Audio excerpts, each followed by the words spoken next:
hello everyone. Hello. Let's see. Thank you, Sonnet, for the raid, of course. Thank you so much.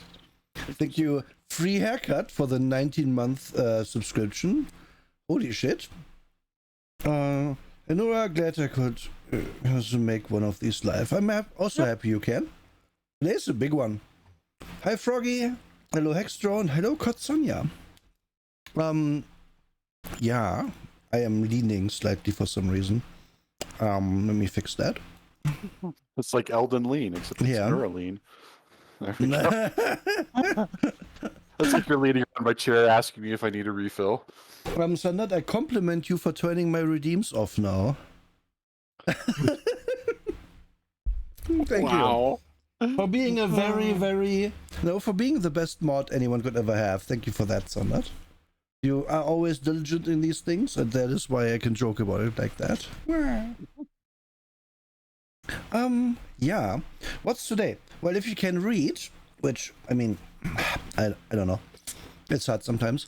We are going to talk about alternative games that you might want to play, or also might not want to play, instead of 5th edition D&D. And we are doing that when the iron is very hot. Because of the bullshit that Wizards of the Coast has put this year, which has made many people not want to associate with it, which has also made many people not want to stream these games for fear that Wizards might come and knock it and be like, hey, I heard you make money from this. Give us all of that or most of that. Yep. Mm-hmm. And then also generally the treatment and idea of, oh, yeah, but you will have to pay. You will have to pay for all your stuff for royalties in perpetuity. Not just royalties if you are like a writer, but also even as a consumer, you have to subscribe monthly, and we are releasing stuff as monthly content in future. Like, no, fuck you, it won't work. Learn from Twitter, which is also crashing and burning now, you dumb fucks. And in that spirit, we are going to have a big list here of games, which we are going to talk about, but we can't go into detail with all of them possibly. It's going to be a few minutes per, so strap in, I guess. Yep. Strap in. Yeah. Anything to say as an intro, Drake? I need a second. Yep, absolutely. So, some context for why this matters. There was a large conversation that happened at one point, and the audio transcription, a lot of it was leaked. That was between the designers of 5th edition and content creators, streamers, etc. And the big reason why people are so leery about going back down the rabbit hole of should I be streaming Dungeons and Dragons is, why are you needing to talk to streamers about this? Why are you needing to talk to big content creators about this? Because even if it's a situation where nothing weird happened, why are you needing to talk to them to begin with? We thought that this was something we could just play and then stream. We thought that was the deal, but apparently it's not if you need to talk to these people. And that's one of the big things with all of this, is that when you start acting sussy, even in the slightest, in this kind of arena, this is the kind of hobby where somebody will go to page 230 of the player's handbook and remind you that shove is a form of an attack. Like, we have people who are going to look at the rules and look at this and look at that, and at the slightest deviation, they will turn around and go, hey, what the fuck are you doing? And that's good on people for being this way, because it's just like the rules lawyer at the table is the exact same person who's going to turn around and tell you guys, hey, you know what? Wizards did this recently, and I don't really like it.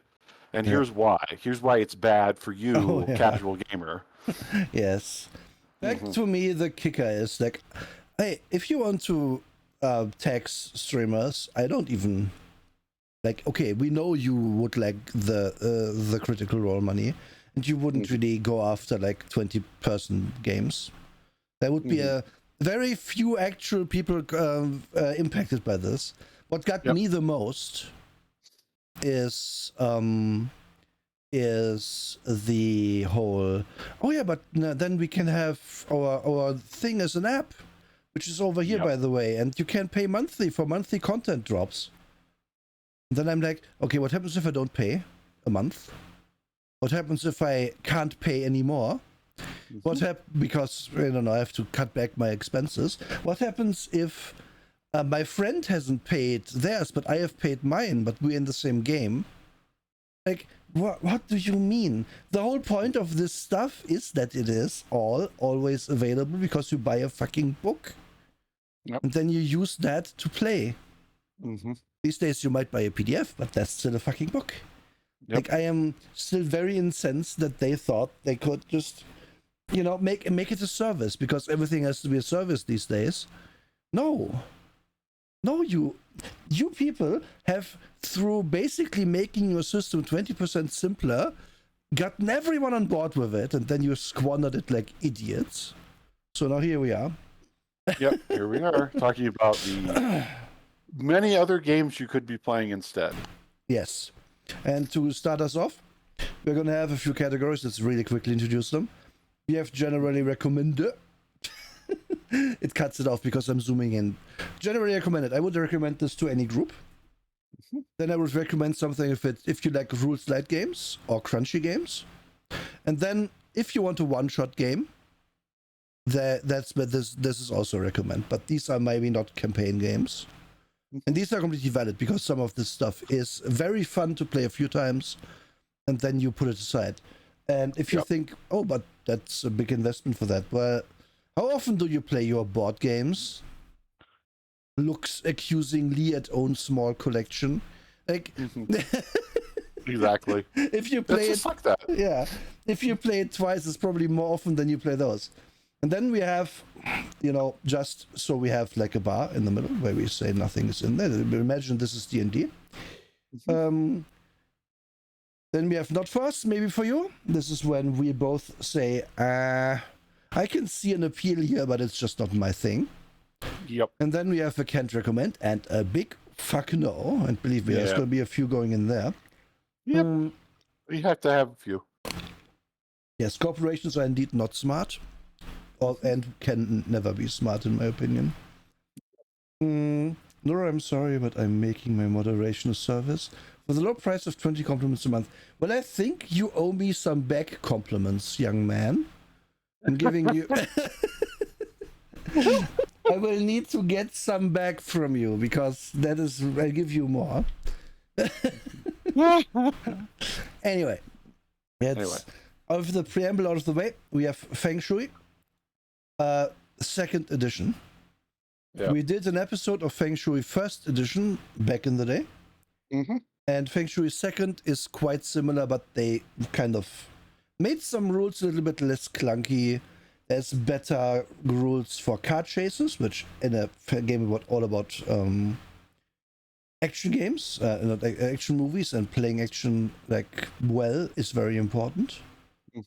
So I would generally put this under... if the caveat is, of course, you must like the style of, we are playing a corny action movie. Yep.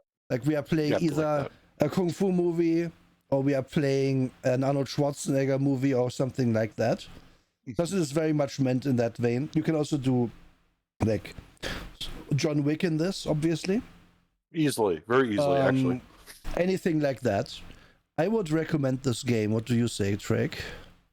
I recommend this game. The initiative system isn't for everybody, but I think people need to try new things. Yes. The initiative system can be a bit overcomplicated because it kind of makes you spend some of your initiative to do things. And then you attack. Okay, you're on 10, now you're on 7. Because attacking costs 3. Okay, then I defend once. So now you're on 6. And then you get to the low points where it's like, how do I even do here? And that can be a bit daunting, but I think it plays well. We have played this a few times with friends. And actually in game it's not that hard. You have to keep track of one number. You just as a player. You're gonna do that. You're gonna be able to do that. Don't worry about it too much. It's not really that hard. I would put this again, the rules are pretty easy. Mm-hmm. However, I would not put in a rules light because the rules are, in some cases, like you will have to read this book and you will have to understand this book. Yeah. There's a couple new paradigms. Yes. So I will put it under generally. Like it's not. But it's by no means a complicated rule system. Nah. You do not at all. Nope. Not complicated. Yeah. Like, I understood it pretty easily as soon as I picked it up. There are some games where I have picked it up and I've just been like, but how does this work in play? And this was not one of those games. So definitely. No, definitely not. One more caveat to it, though, is I would personally dispense with the meta plot they put in. Yes. Which is about time travel and stuff. And the idea there is that you can be a kung fu grandpa in the modern day, and then next week the guy you fought alongside, Mr. John Wick, is now in ancient China, like having to use a bow because you ran out of ammo. And while that sounds fun, they have like a lot of, dare I say, bullshit in there that you don't need. Like, just run it a short campaign, and then a portal opened and you fell into it and now you are in ancient China. What do you mean? Well, just that. Don't. The meta plot does not matter. Like, just have fun with it. Yep. Yeah. Next one.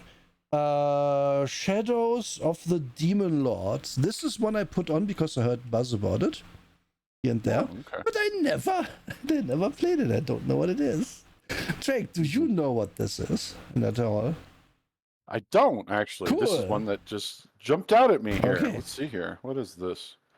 I would say we keep this aside for now then, and look at it at the end, maybe like a quick. I will say before we move on, Robert J. Schwalb is the designer, and they have done a bunch of stuff, I think. Yep. Yeah, they worked at Wizards. They worked on a bunch of D&D stuff back in 3rd edition. So. Yeah. So full disclosure, for this list, I scoured some other lists on Tier Maker to get like games. I put some of my own on, and this is one of them where I was like, maybe we can find out about it on the show. But I will not don't want to do this now if neither of us knows. So, Achtung Cthulhu. Yes. Pulp Cthulhu, basically a simpler version of Cthulhu, if I don't completely show my ass here. And a more light-hearted one where we are killing Nazis while we are playing it. Yeah. It's just a game where you go punch Nazis and fight Cthulhu at the same time. There you go. Like, it's what it is on the tin. Really great for one-shots. The rules aren't really that complicated. Yeah. I mean, it's Cthulhu, but easier. So, I recommend it, honestly. Do you generally recommend it, or is it like more one-shot? Because people don't grok with D100 right away. Yeah, that's fair. Is it one where you would say it's more rules light, maybe, for rules light players? Yeah, because there's so much fudging you can easily do with it, where it's just like, no, let's keep going, let's keep the action flowing. Yeah, okay. I'm putting it under rules light then, because that's kind of where I would put it. Yeah. Because if you like crunchy games, this isn't really gonna be your bag. Let's play normal Cthulhu then, I guess. This is not crunchy, no. Yeah. But that's the thing about Cthulhu. Like, if you want to play in that universe, there's always going to be a game for your liking, for your comfortableness. You're going to have to more or less find out what it is. City of Mist. Okay, so this is a mouthful for some people, but it's an urban fantasy neo-noir detective tabletop role-playing game. So you play like low-powered superheroes in a modern-day metropolis. Because it's based on myths, legends, fairy tales, you're all reincarnations of those things. You have magic powers and abilities, but it feels more like you're like low-powered superheroes, honestly. It is a powered by the Apocalypse game, so rules light. I have known 5 different groups. Usually I'm not able to go beyond 1 or 2, but 5 different groups who have played this game and absolutely loved it. So I honestly recommend it as a rules light game. Okay. I have nothing to add to that, as I have not played it, but a detective game in a noir setting, but it's also cyberpunky, I would play that immediately. Yep. Yeah, very urban fantasy though. So if you like the Dresden novels, you'll like this. Oh, you're selling it to me right now. Stars Without Number. This is a game that is a generic space science fiction game. We don't have many of those out there. Starfinder attempted, but it's not generic. We're This getting one to is Starfinder. generic. Yeah. Oh, you didn't put Starfinder on here? Oh, I do. It's I think it's somewhere on here. Okay, perfect. This is extremely rules light. It goes back to like the designers wanted you to feel like you were playing OD&D, like back when halflings, elves, and dwarves were classes. The pros of it, it's very simple. You can pick it up, like you just glance at it and pick it up. It has lots of random generation tables, huge toolboxes for the player and for the DM. The cons, the system doesn't have much depth at all, to the point where like you're rolling d6s, so like there's not much depth to be had, unfortunately. So you might find it lacking in that regard. Yeah. When I read this, because we had at one point someone wanted to run a thing in this, one of my friends, I really bounced off it hard because of how oversimplified it is. Yeah. It fits in the category of maybe too rules light. Yeah. Like, I don't even fully remember what it was, but it felt like your character was basically generic man. Yes. The generic man who can do things as long as they aren't too difficult, because then his little tummy hurts and he will not be able to do them. Yeah. And it felt also like a game that felt kind of not antagonistic per se, but where you could easily die. It is a high mortality rate game, yeah. Like it's kind of the opposite of Traveler in that, like Traveler, you die during character creation, as the meme goes. But in this game, there's not much to character creation, so like you're just some guy. You're not even a badass normal in this game. You're just a normal. Yeah, I would put this and not fast, but maybe for you. Yeah. Like it's a great toolbox, but that's it for me. This is one of those where the world generation is actually pretty good, but the game itself I bounced off of it. Yeah. If you want lots of cool random tables for your sci-fi game, this is worth looking at. But that's it, really. Genesis. This is a generic role-playing game. This is not GURPS.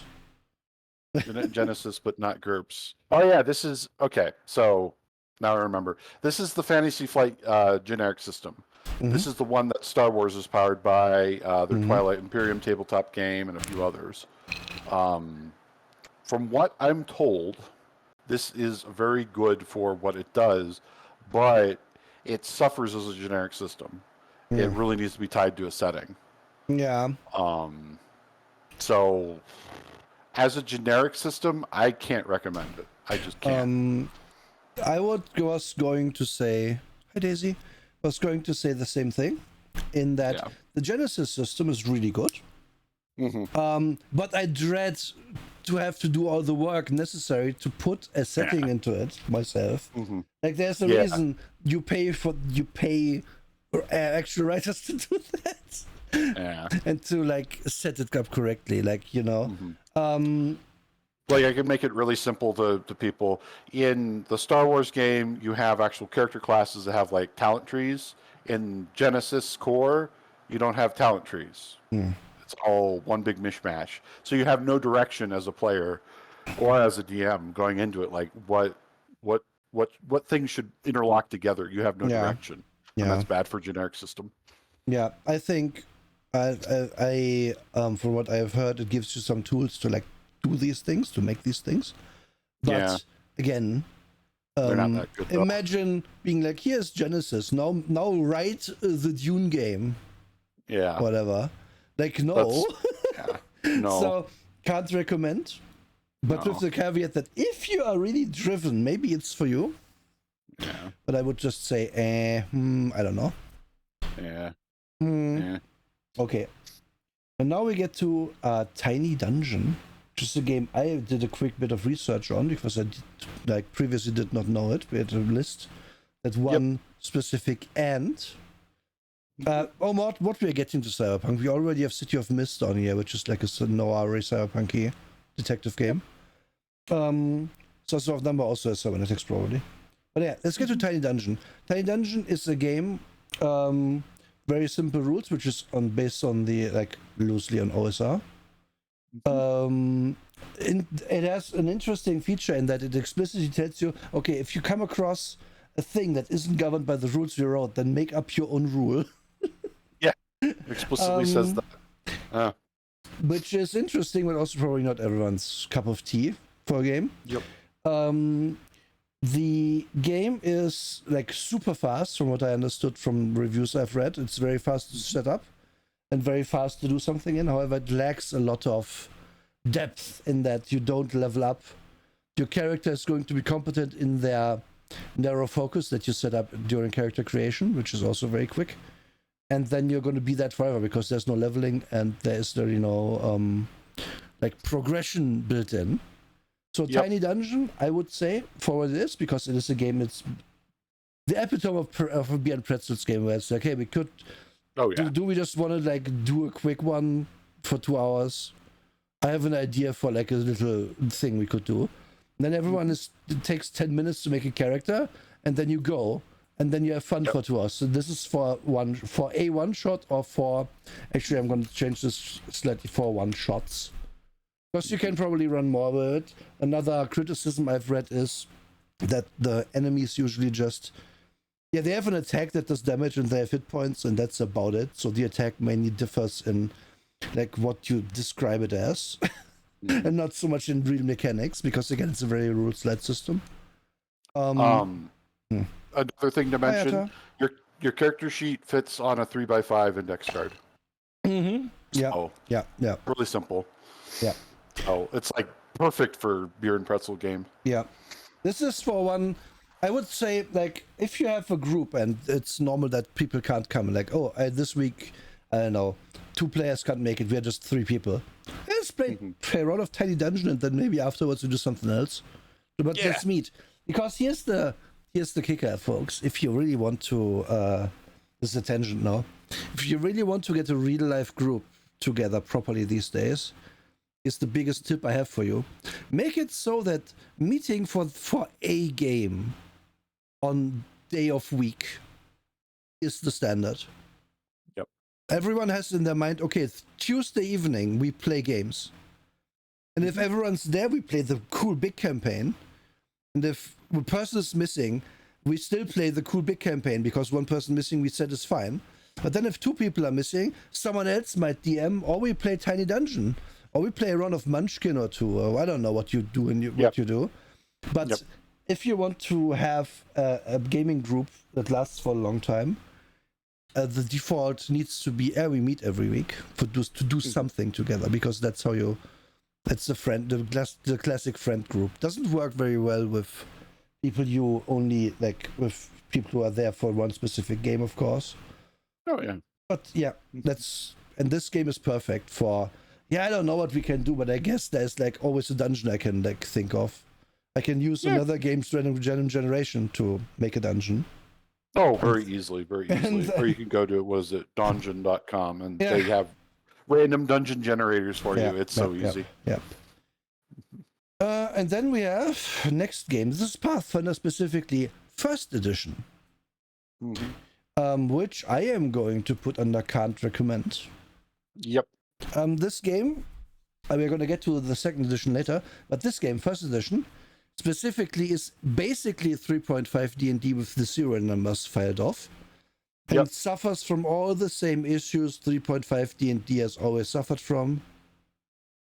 In that it just is it has weird complexity to it, and it is not really... I feel weird to say it, but it's not really designed to be played. It's designed as a system. Yeah. I feel that's actually a really good way to put it, because it feels more like, hey, this is a great way for tracking and designing characters, but does it actually play good? No, it doesn't. It plays... It is ultimately D&D, so it will play fine, okay. But if you play this as a table with no apps or anything, and you have like 2-3 people who can cast buff spells, you're going to go insane. Yeah, immediately. If you really like crunchiness, okay, fine. But I would say this is still outmoded because we have second edition now, which is Regals, as you say. Second edition, in my opinion, spoiler alert, is better than this. I will get to why now that I've played it a few times once we have it on the list. Yep. But I wouldn't recommend this for the simple reason that second edition is out. Yep. And why would you go play it? Like, if you have a legacy campaign for years, we are playing Pathfinder. Sure. Keep playing Pathfinder. No one's gonna harm you.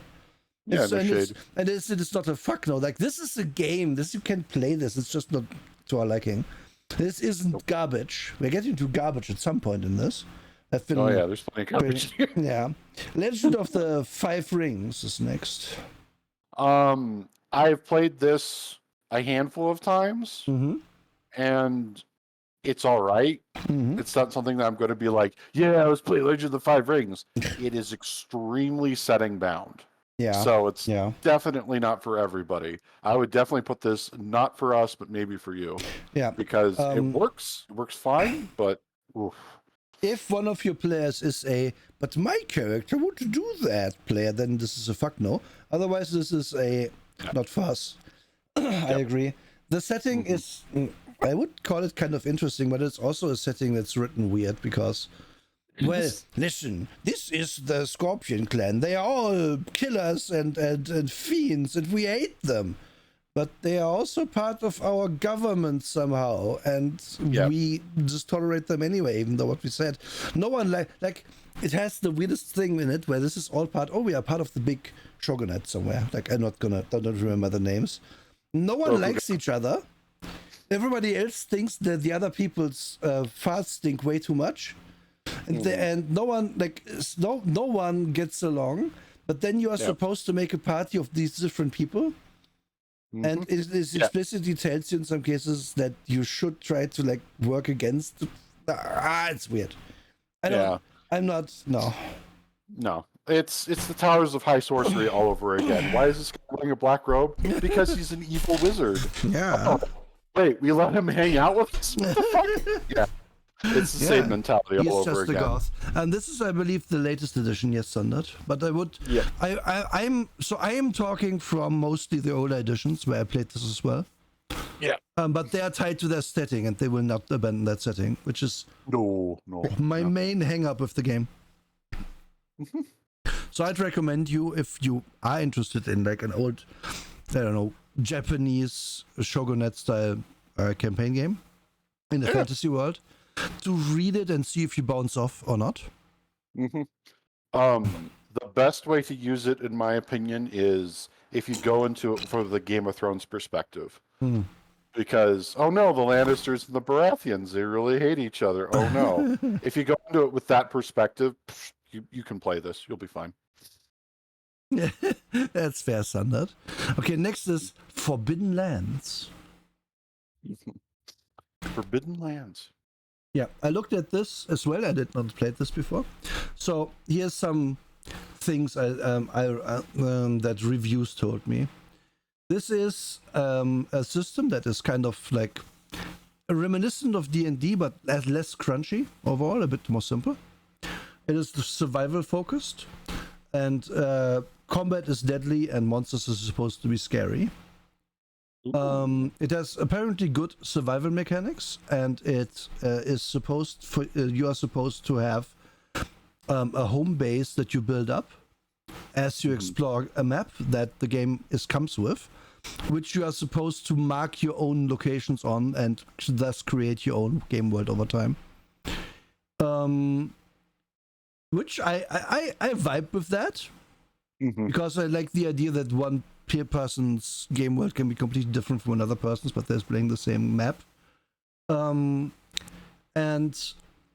so from what I read about it, the game is quite deadly. And the mechanics it uses for running your home base and running your party and making sure so they have food and stuff they don't devolve into having 50 different lists of stuff. Which, if you have ever run like your own keep in a game, most games leave you alone with that stuff. But this game really doesn't, from what I could understand. Like, again, this is a caveat. I have not played this, neither has Drake. Nope. I have also not read it, but from the general consensus, like I looked at a few reviews of it, people either bounce off of it because of the deadliness and how like unforgiving the game is, or they really love it. And I would... Yes? Oh, and the dice system is exactly the same as in the Blade Runner RPG and also Year Zero. It is a system where you roll a bunch of dice. It's either D6, D8, D10, D12, depending on how good you are. 6 or higher is a success. It's multi-dice. So if that appeals to you or it doesn't, you're going to throw that in. Yeah. So I'm going to come out here and say it. I don't really care about which dice mechanics you're using as long as it's not Rollmaster. Usually dice mechanics don't make or break it, the rules around it kind of do. But yeah, Forbidden Lands, I would put this under... I would recommend it as a crunchy game still. Yeah, it's crunchy. Because this is just not for everyone, and you will have to learn a bunch of new rules. Even if they are not that complex, it's a bunch of new rules. And yeah, again, you need the right party for this, but fair enough. Next we have D-Genesis. Oh yeah, G-Genesis, a game that we're supposed to review someday. I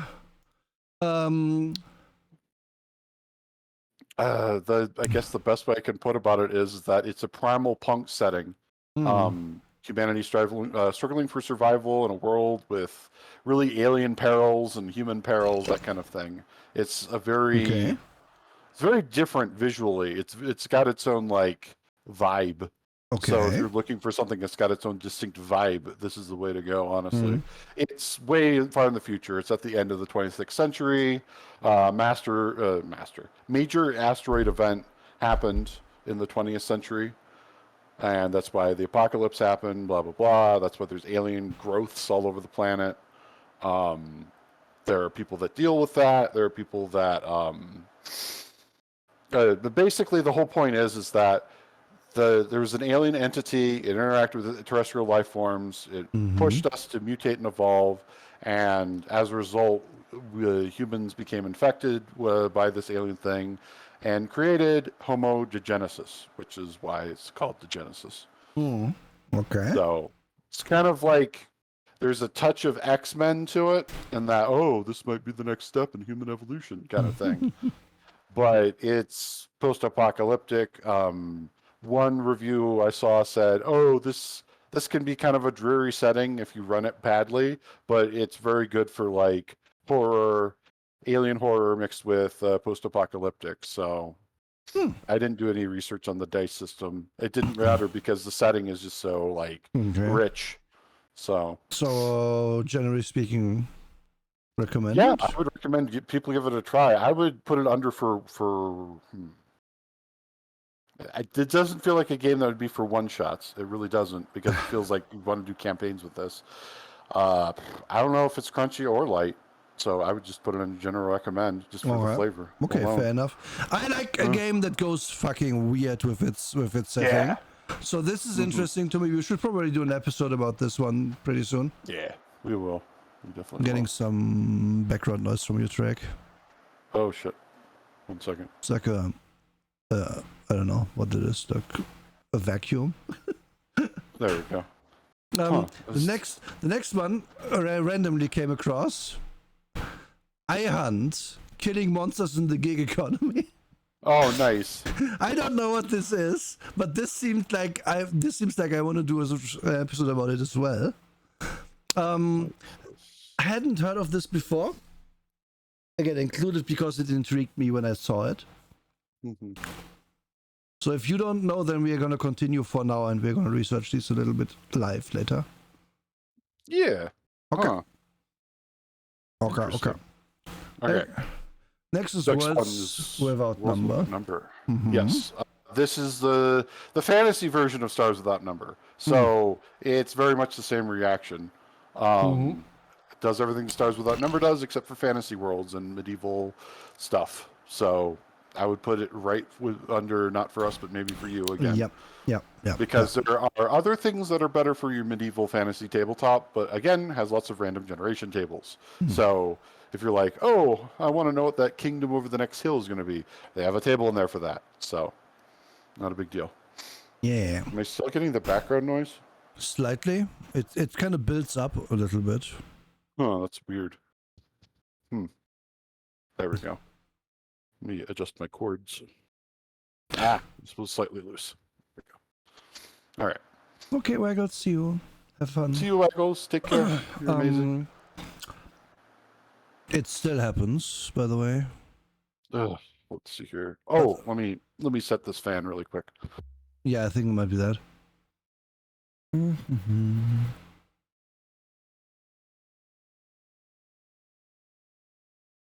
God, we have so many still. What the fuck?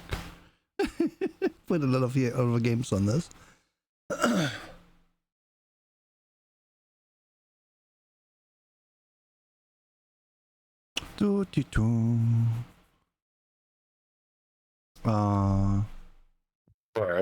think welcome back. Yeah, it seems to. Okay. Next one, Everyday Heroes. This is one that I've done deep research on and actually read through twice. Okay. This is basically D20 Modern, except for 5th edition. It is a really good book if you want to still do 5th edition style rules, except in the modern day. Okay. Is this associated with Wizards? No.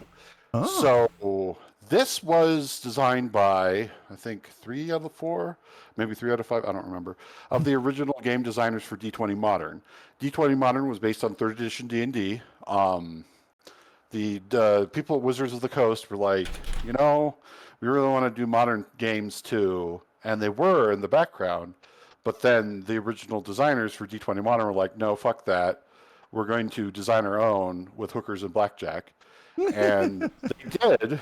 And they got the license to many different movie, I'm going to put this, movie franchise stuff to do source books for them, including Pacific Rim, The Crow, Escape from New York. The list goes on. So this is one of those things that this is happening now. Like, this is a game that could go places. So I'm very excited to see where it goes. It's the same level of crunchiness as 5e. So, except less because you don't cast spells. I would... So we could, for a laugh, put it here because everyone knows D&D, right? Oh, yeah. Don't have to read anything, but I'm putting on general recommend because it is technically not an uncrunchy game then. That sounds fun. That sounds fun. Like I don't... Again, the 5th edition is a good system. It's just marred by who has the rights to it. Oh, yeah. Yep, and in their situation, they were like, you know what? We're going to go to the max with this, and that's what I want to see game designers do. If they want to still like use 5th edition as a framework, go for it, and then go all the way, and that's what they did. So, pretty hefty core book too. Includes everything you need. They don't at any point say refer to the player's handbook. No, it's its own thing. And then we have Traveler, which you touched on earlier. I have a very, very deep relationship. No, fuck no. This fuck no. There are better games. Yes. But that's it. There's just better games. Yes. If you want a space sim, try literally anything else. Yeah. You can have the experience of playing Traveler and doing the meme of dying in character generation without ever having to actually play it. So just do that if you really feel like you have to. Yeah, and you can say your character died in character generation and robs your uncle. Savage Worlds. This is one that Ataraxian has played a lot of. And honestly, I highly recommend it. It's great for doing heroic pulp games. God, there's just so many reasons why you should try Savage Worlds if you haven't yet. It has a progressive dice system, D4 to D6 to D8 to D10 kind of thing. I can't say enough about it. They even converted Pathfinder to Savage Worlds. Oh. So it's a generic system that is robust enough to be able to handle just about anything. And it has its own space system stuff too. That is really good. That I've read through. So okay. So is this an actually good generic system? Yes, this is an actually good generic system. Such a rare find, I know, but as Ataraxian here says, it's great for street level stuff. It gets weak at higher power levels. So D&D. Hot take. High level D&D is not great. No. So is this a crunchy recommend? I assume. Light actually. This is right. Okay, it's light. Cool. Yeah, you can pick it up very easily. It's less complicated than 5e. I never read it. I just assumed it had to be crunchy because it's a generic system. That's how whipped I am by them. And as for Traveler Standard, you can't believe we put it on here just dunk on it. Of course we would do that. Like Traveler, but the thing is, Traveler is one of those things people have heard of. And they might think they should play it because it's like a game they've heard of. No. The next on our list, though, is Mythic. Create dynamic role-playing adventures without preparation. For use as a standalone game or as supplement for other systems. Okay. Never heard of this? Probably going to put it at the back with the other stuff and think about it later, Track. Oh, yeah. Yeah. Huh. I have a few of these again, which I found and was just like, we might do some research because seeing how we would look at these games for the first time might be interesting for some people. Next one, Dark Heresy. The Warhammer 40k role-playing game. This is a... So there's a few caveats to this, obviously. Yeah. You have to like the setting. Yeah. If you don't like the setting, then this is not for you. Because it's either you bounce off of it or you fall in. That's what I've seen with people. And then also it's very crunchy. It's a very crunchy game. A lot of finicky little rules, more so than a complex system, because it's basically a D100 resolution system. However, it has like so many pages of special rules that it's kind of arc. It's a system where you are usually not very free to do what you want because it's 40k. You will get shot in the face if you don't do what the Inquisitor says. I would recommend this if you like the setting. Yeah, that's how I feel about it too. Because I've flipped through it a few times that have just been like, this is great, but very, very crunchy. Like it's hard for me to sell to people, even people who are Warhammer 40k fans. Sometimes it can be hard to sell to. You can kind of like the thing as well is, it is crunchy for the DM. For the player, doesn't have to be. Nope. If you help people make their characters, they can get started pretty quickly and learn by doing.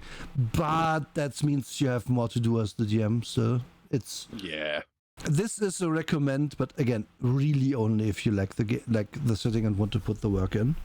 Oh yeah, you get plenty out of it if you put that work in. Honestly, Lancer is on the list. Robo Froggy, yes, it is. It's pretty much what's open. Then we have. This is World of Darkness, just the generic World of Darkness as a whole. I have Vampire on here too as a stand-in for one of the settings, but I didn't want to put all of them on here. No, if you put all of them on here, then we just, World of Darkness, I have had a very long relationship with. There are 30 years of books for you to look at. There's so much that you can draw from. If you're a storyteller who just wants to jump in and do something basic, you can do it right out of the book. That's one of the biggest strengths of World of Darkness and will always be, because what is the setting? You turn, you look out your window. That plus there's a vampire in the trash can. You know, that's it. That's what you have to do. I'm not in there anymore. What are you talking about? That's right. That's right. You're not stinky. That's right. You get my point. It's very easy to slide into. That's why I always recommend World of Darkness. Yeah. World of Darkness as a overall world setting in which you can then decide, would I like to be a mage, would I like to be a werewolf, would I like to be a vampire, would I like to be something even weirder, a hunter, whatever. You will find a niche in that for you and your players that they will like. Flat out. Good system, good game, heartily recommended. Oh yeah. Like, I can't. There's a reason why I did most of my like serious role play in World of Darkness for many years. It's because it attracts good role players, and I can't overstate that enough how important that is. Yes. The next game is Fabula Ultimate TTJ RPG. Oh yeah. This is a game. Yes, this comes from Japan. The game explicitly wants to feel like a Final Fantasy story on game, meaning you will be high power, you will fight the apocalypse, and you will have lots of big moments and stuff. It uses the system of, oh, you are shit at an attribute, have a d6, or you are great at it, have a d12, kind of thing, you know? And it has an interesting system in that so the game has 15 classes in it. Yep. And you get 5 points to start, and you can put them in up to 3 classes. And each time you do that, you can buy one of their abilities, and then you can level them all up as you like. And at level 10, you get a very special super ability, and that class is leveled for you. And then you can pick a next class. You can always have 3 non-max classes. And your max level in this is 50. So if you like leveling up, then it's really something you should enjoy. And like, what this boils down to, like, as an example, you have, there was a character in it. They have some sample characters that I looked at, where it's like, okay, you can heal someone for this many points, and then also they get a bonus to then, like, they can treat one of their dice as a bigger dice for an action within the next small amount of time, blah blah. That's a healer ability in there. So it is not that you get like, oh, we are wizard, we get fireball, we get featherfall, whatever the fuck. No, you just get more specific abilities. It feels kind of like, dare I say, 4th edition, but more build your own character style, which I really vibe with quite well, because that's something 4th edition should have done but didn't. So if you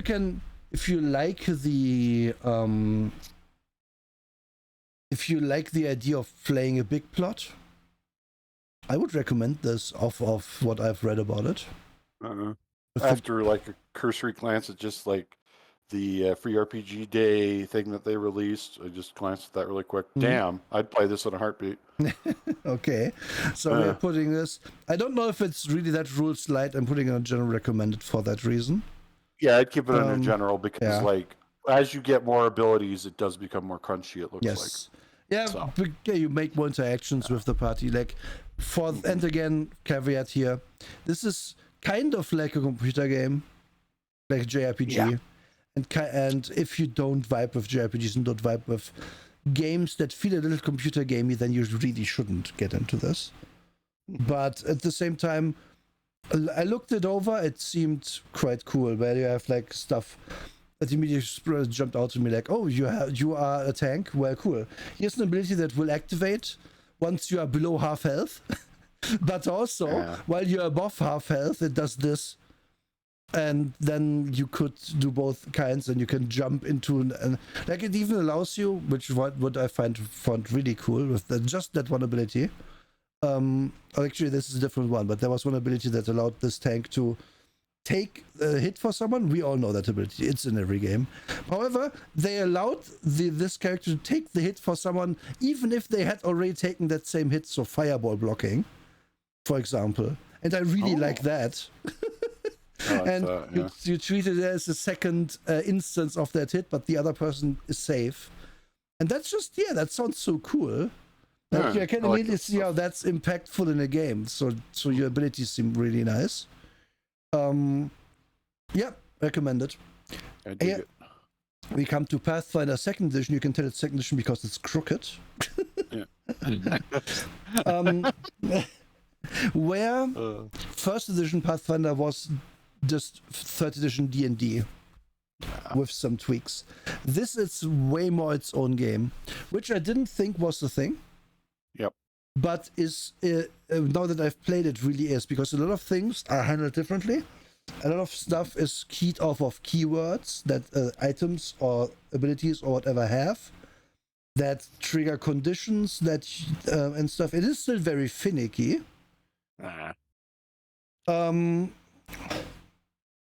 But it is, in my opinion, the far superior game, and they brought it into their own. There is some talk on the internet, or at least there was talk back when this came out, that people always do the same abilities because it does the most damage. To which I stare at every other game and I'm like, but that's normal.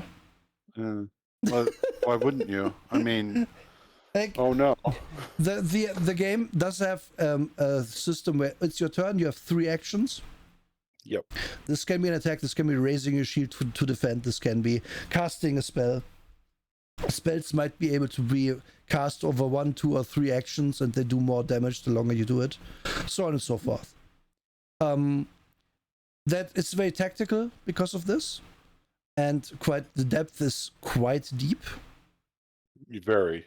And they have some interesting things. For example, if you expect a net 20 to be a crit, nope.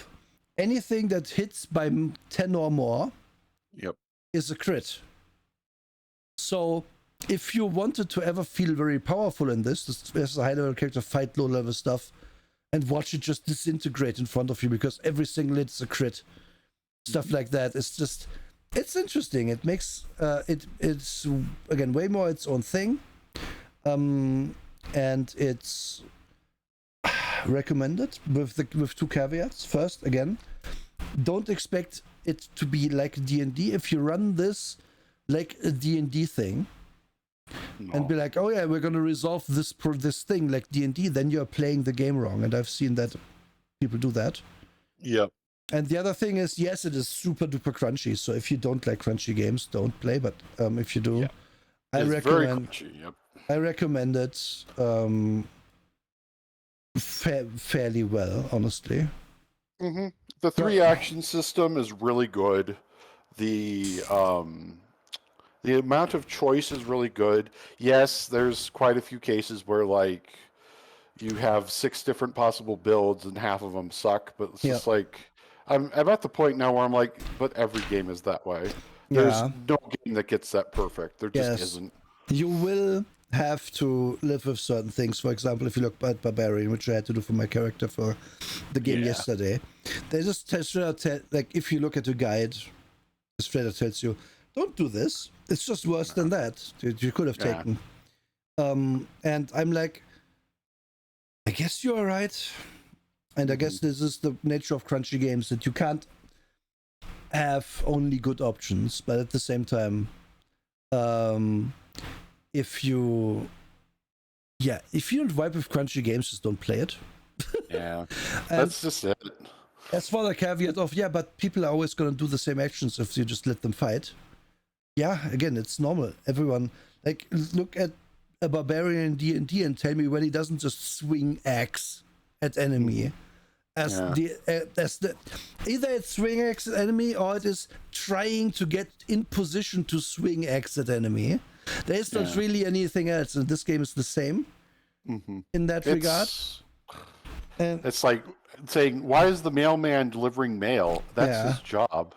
I mean, you pick barbarian, that's your job. Yes, as like, to point this out as well, if you think, okay, my players are always doing the same shit in fights, it's boring.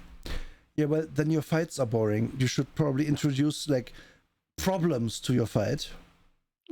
Like, oh, someone lit the fuse to the big TNT barrel. We are all gonna fucking die if this explodes into our boat sink. So maybe someone should put that out. what do you mean it's water resistant? And then suddenly 2 people can't just be like, oh, X, and then I try to grapple. Because, yeah, you have to do another thing now. Exactly. You Add see. complications. Just any complications is good. Yeah. Again, this is just like they really did a different thing to first edition, and it really feels way more like its own game now, which is good. Next, Electric Bastion Land. Oh no, not the Blizzard game. Oh wait. It's a different thing, yeah. So I researched this one. This is kind of an Art Deco style. I don't know if we can. That's okay. I had to shrink these a bit. It's kind of an Art Deco style thing. You're in a giant city, and there's a wilderness outside, and the game is all about not resolution via physics, but via tropes. So, as in, I am the put upon doctor. So if things should happen to a put upon doctor, I like it to happen to me. You know? Okay, I like that. As people know me to be a lover of memes, playing your meme character means the meme just gets lived through. I like that. I like that a lot, actually. Sonia, thank you for the first. We will talk about that later if that's okay. What it also does is it tells you, okay, the default setting is you all have big problems, namely a big debt. You're all treasure hunters because of that, and now go find the treasure. Yep. And just here's an antagonist as well. Let's just get this show on the road. Yeah, exactly. Back to the chase. Yeah. The rules for this fit on 2 pages, but the book is very thick because there's a lot of random tables in it, which are apparently well written and help the DM with making things interesting. Okay. And reading the reviews I had on it made me want to recommend this as one of the games we talk about soon. Because it does seem intriguing, and I don't know if it actually holds up to what these reviewers said. For now, I would recommend this as a rules light game. I dig it. Especially you don't see much Art Deco stuff. Yep. And please, more of this. Oh yeah, the whole thing is also set in a, of course, fantastical setting where it's called the Electric Bastion Land because they just invented electricity. So everything is like kind of vacuum tubes and shit. So that's cool as well. That's so cool. I like that. Yeah. This is a pretty new game. It was kickstarted, so yeah. Okay. Zweihänder is our next game, Trey. Okay. I know you have opinions. I do too. Yeah, so I can sum this up really well. If your game comes out swinging with gnomes are inbred sodomites, literally in the description for them, maybe you shouldn't write games at all. Yes. And that's what this game is. We want to be Warhammer Fantasy, but we want to be darker. We also want to be Lamentations of the Flame Princess, but without gory depictions of women being decapitated. Mm-hmm. And there are so many things in it, like...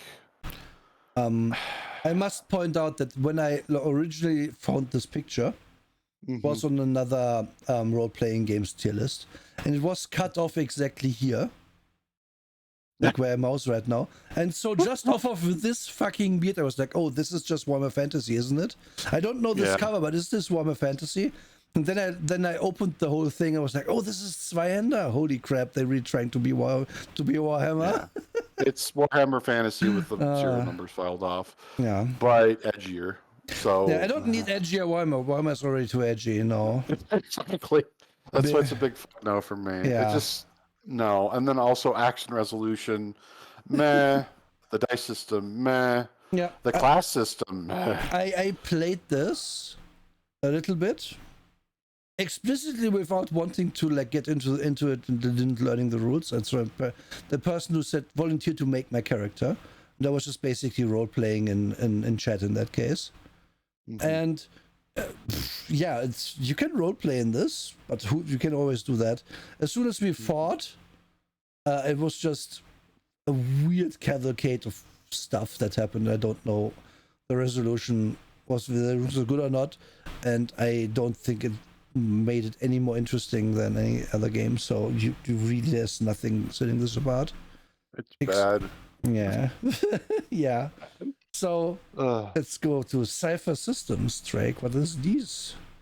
Cypher System, originally created with the Numenera, which is a Monty Cook thing. Monty Cook, the guy who was one of the key designers for 3rd edition, also the key designer for Planescape, along with others. This guy has done a lot for Dungeons and Dragons and role-playing games as a whole. He is the one who published the largest city book ever, which I just suddenly forgot the name of. Oh, well, doesn't matter. It was like over 680 pages for just one city. Anyway, my point is this is a game with a history of a guy who was like, I have this basic dice system. Why don't I take D20 to its limit, blah, blah, blah. And it wound up being a relatively rules-light game that is a good generic system, but doesn't have much room for advancement, which... yes, kind of like with Savage Worlds, you can't advance too far. I have read, like we've talked about this actually with Sundert a little bit, because he basically introduced me to how it works. So apparently you make your character, they have some stuff they're good at, which you define by sentences. Yes. And then you, besides that, you get like items that you use and then also use up pretty quickly. So that's the example. Have a healing potion adventurer. Like the healing potion is then one of your ciphers, which is a single use item. And if you can't immediately see why that's kind of limiting, then I don't know what to tell you. Because that is literally the only way apparently you really get stuff. It is, and that is definitely one of its problems. But, like I said, this is not a game that is like a level 1 to 20 game. Yeah. It just isn't. So, how can I put this? That works with it, because this is short arc. This is... You're not going to play a campaign of this that goes over the course of a year. You just aren't. It's impossible to. Like, I've seen people try to, but they can't. There's only 6 tiers of advancement, so basically 6 levels. So that tells you everything you need to know. You can do a more granular thing with Savage Worlds than you can with this. So if I had to place it somewhere, I would say, sure, go ahead, but I'm not going to run a game in it. So is it not for us, but maybe for you, or is it for one-shots? I would put not for us, but maybe for you. Okay. There are other things that do what it does better. I defer to you there, as I have not really done much through it. But, like, amazing engine, there are a lot of really cool settings that have lots of cool stuff in them. So those books are worth looking at. Like, they have one setting that is just literally, you're scientists that went back in time and are researching dinosaurs. That's literally the premise of the setting. Okay. Which, fun, but doesn't work as well in Cypher. I'd have to just... Did I put it in? Wait. I forget to...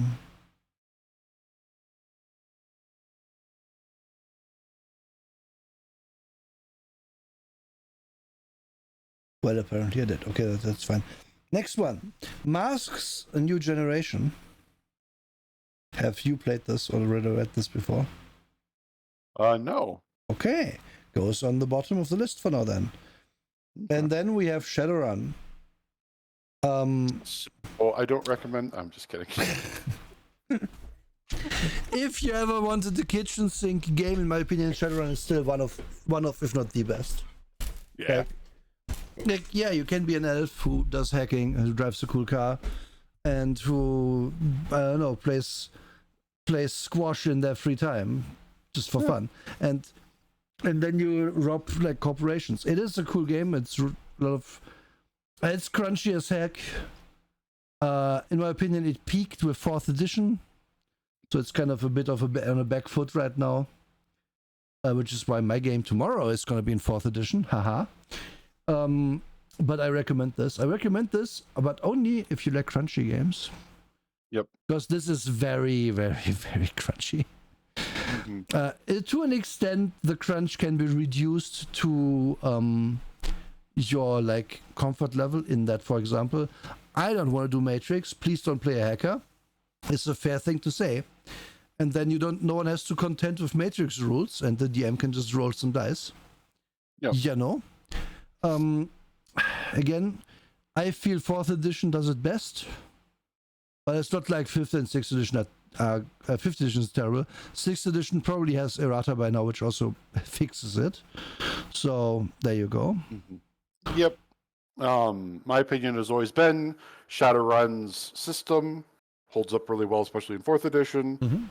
And the setting, if you're looking for a setting that isn't the bog standard cyberpunk, and then the internet got nuked, then this is extremely deep as far as settings go. There's so much you can read.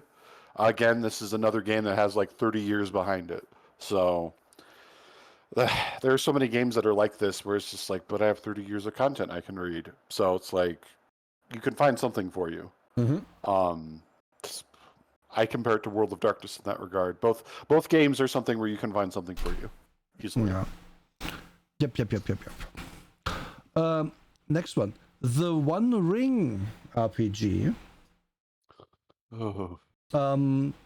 This is from the same publisher as the Alien RPG, which we did an episode on. But apparently it's better because the setting is better to play campaign in. That's what...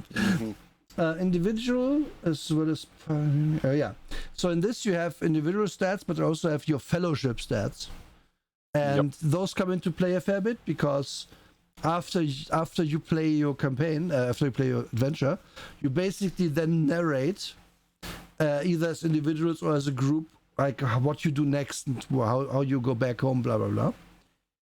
And then that is where that comes in. I don't know how that's supposed to work exactly, but okay. They have specialized rules for combat, which firstly it starts with like a ranged combat phase, and then you get into melee combat. Then you have stances, which say when you act in a round and so on and so forth. That seemed like cool, but also slightly over the top crunch. Having only read about it a little bit, my main reason to put it on not fast, but maybe for you, because the reviews were mostly positive on this, is I don't want to play in the Lord of the Rings universe. Like, no, there's nothing interesting about it to me. There really isn't. Like, the thing is I make reference to Tolkien. I say I have this inspiration from Tolkien, blah blah blah. But the thing is I don't want to play in the Lord of the Rings world. That's why I write my own stuff. Like, there's a reason why. And I like the idea of having fellowship stats. That's cool. But I don't want to play a Lord of the Rings game. I just don't. I don't want to make my own version of Frodo. I don't want to make my own version of Gandalf. I don't want to do that. I want to do my own thing. And that it's fair. There are those people that are just like ride or die Tolkien. There are people who are ride or die Star Wars. Go do it. It's cool, but not my thing. Yeah, I very much, as I said, I put it there first. If you really like the setting, sure. But I don't think it's like the thing with the Tolkien setting, as much as I like it for movies, etc. And also the books are boring, but they are still not a bad read. Sorry to say it like that, but there's pages upon pages of, we traveled to a field. We describe in great detail what the flowers looked like. It's like everything that you have in modern fantasy distinguishes itself by being different from Lord of the Rings, because Lord of the Rings is is the generic setting now for that. Yeah. Especially with the films. I don't want to play in the world. I would like to maybe look at these rules, but I don't really. I'm unlikely to ever play in it. Mm-hmm. As one person had said to me, Tolkien is foundational and inspirational, but not motivational. Yes. Meaning, I can't be arsed to play in this setting. I can't be arsed to do something with the setting, but I can be arsed to make my own thing that is inspired. Sonnet, yes, I agree. It appeals to people since they keep making them. Yes, sure. Yeah. But it doesn't appeal to either of us, so we're not putting it in Not for Us, maybe for you, which is a fair category, because That's a good category. I can see myself being hyped for a game with the same rules that just plays in a different world. Yeah. Maybe we're part of the Brotherhood of the Bracelet. Who knows? Yeah. It's probably like, no, we're bringing this gutter belt back to mounts to the mounts. I don't know. At some point, we'll just say, "Hey, the king's back." Yes. And then next thing we have Dungeon Crawl Classic. All right, I did the research on this one, and if you liked OD&D when halflings, elves, and dwarves were classes, you will play this and you will like it. And that's basically what it is. Okay. Just flat out, that's what it is. So I'm not going to go back in time and play that, but I know there are a lot of people out there that would enjoy that. Very rules light. Very, all right, we're going to a dungeon and doing stuff in a dungeon. That's it. Would you recommend it for one-shots then? No. So one-shots. It's good for one-shots. Okay. Are you sure? It's very good for that. Yeah, it's good for one-shots. Okay. Fair. The quick start rules, you can find them, download them. Pretty easy to run one-shots with. Okay. I guess it's just a meme. Like I don't like the idea that elf is a class, but I wouldn't play it. But okay, fair enough. Yeah. Well, that's part of the reason why, like, they maintained that, because they wanted to make it for if we want a pickup game. Like it originally started as a pickup game. So next one, 13th Age. It's been over 13 ages. Since the Fire Nation attack, yes. All right, the best way I could sum this one up is D20 but different. Yeah, I would say the exact same. I would. Yeah. Is it a recommend? No, I don't recommend 13th Age. It doesn't do enough different to make me go, "Oh, I want to play this." No, actually, it's actually one I can't recommend, because it is like it feels kind of aged now. Yeah. In a way there, where it's just newer systems with better rules and better mechanics have just overtaken it. It's not terrible. I understand if you like it, but like let's be real, it's just in the same way that me making a 4th edition Shadowrun game was a big effort. Getting a bunch of people together to play 13th Age, probably not that easy anymore. No. What was that next one? But it's not okay. I'll be next one. I get to in a second. That one is amazing. There's something distinct about it. Well, something distinct doesn't mean it's fast. I wouldn't recommend it, but I would also not say, you know what, fuck it. Yeah, maybe it's for you. Fuck it. Maybe you like it. Like I can't outright say it's not recommended. I'm giving it this. When I played this, it just felt like we are playing D&D, but slightly different and not really different enough. But I have only played this twice, so I can't really say I'm in the depth of it.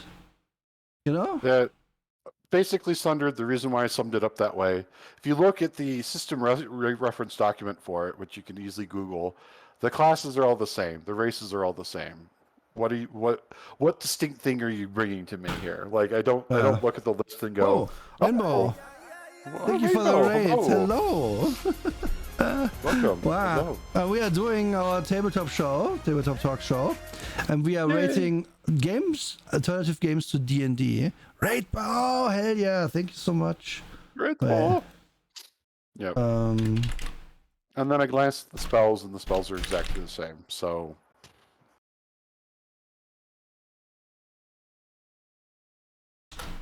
I have some of these.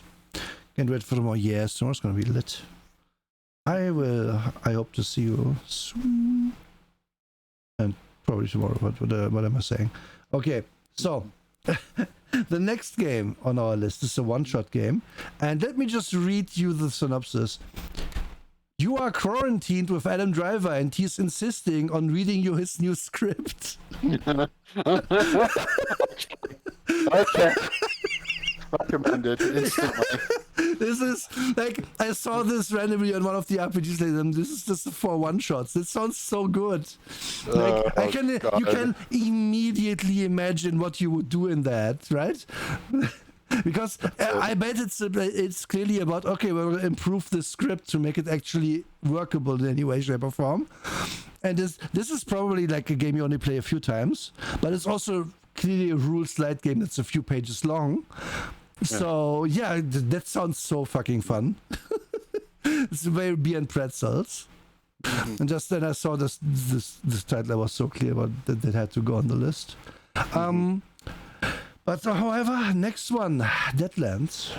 All right, so the picture there, I think, is from the original Deadlands. This is the original Deadlands. I didn't find the newer edition picture. I wasn't sure which one it was. So the newer edition is in Savage Worlds, because Savage Worlds was designed for Deadlands. Mm-hmm. So I put it in the same category as Savage Worlds. Because one thing about Deadlands that I will say, for people who don't know, it's horror Wild West with steampunk stuff. So it occupies kind of the same cultural space as something like Shadowrun, because it's a big kitchen sink. You can play a lot of different things. If there's a Western or a steampunk archetype, you'll find it in Deadlands. Pretty much. So it occupies the same kind of niche. I played the older editions. It plays fine. I never played it in Savage Worlds. I know it plays fine. I've known lots of people who played it and loved it. So. If this was not in Savage Worlds, I would recommend this under if you like Western games. Basically, it's still not very complicated. So it is on the border of rules light in the earlier editions. Yep. But yeah, exactly. I like playing this. Quick.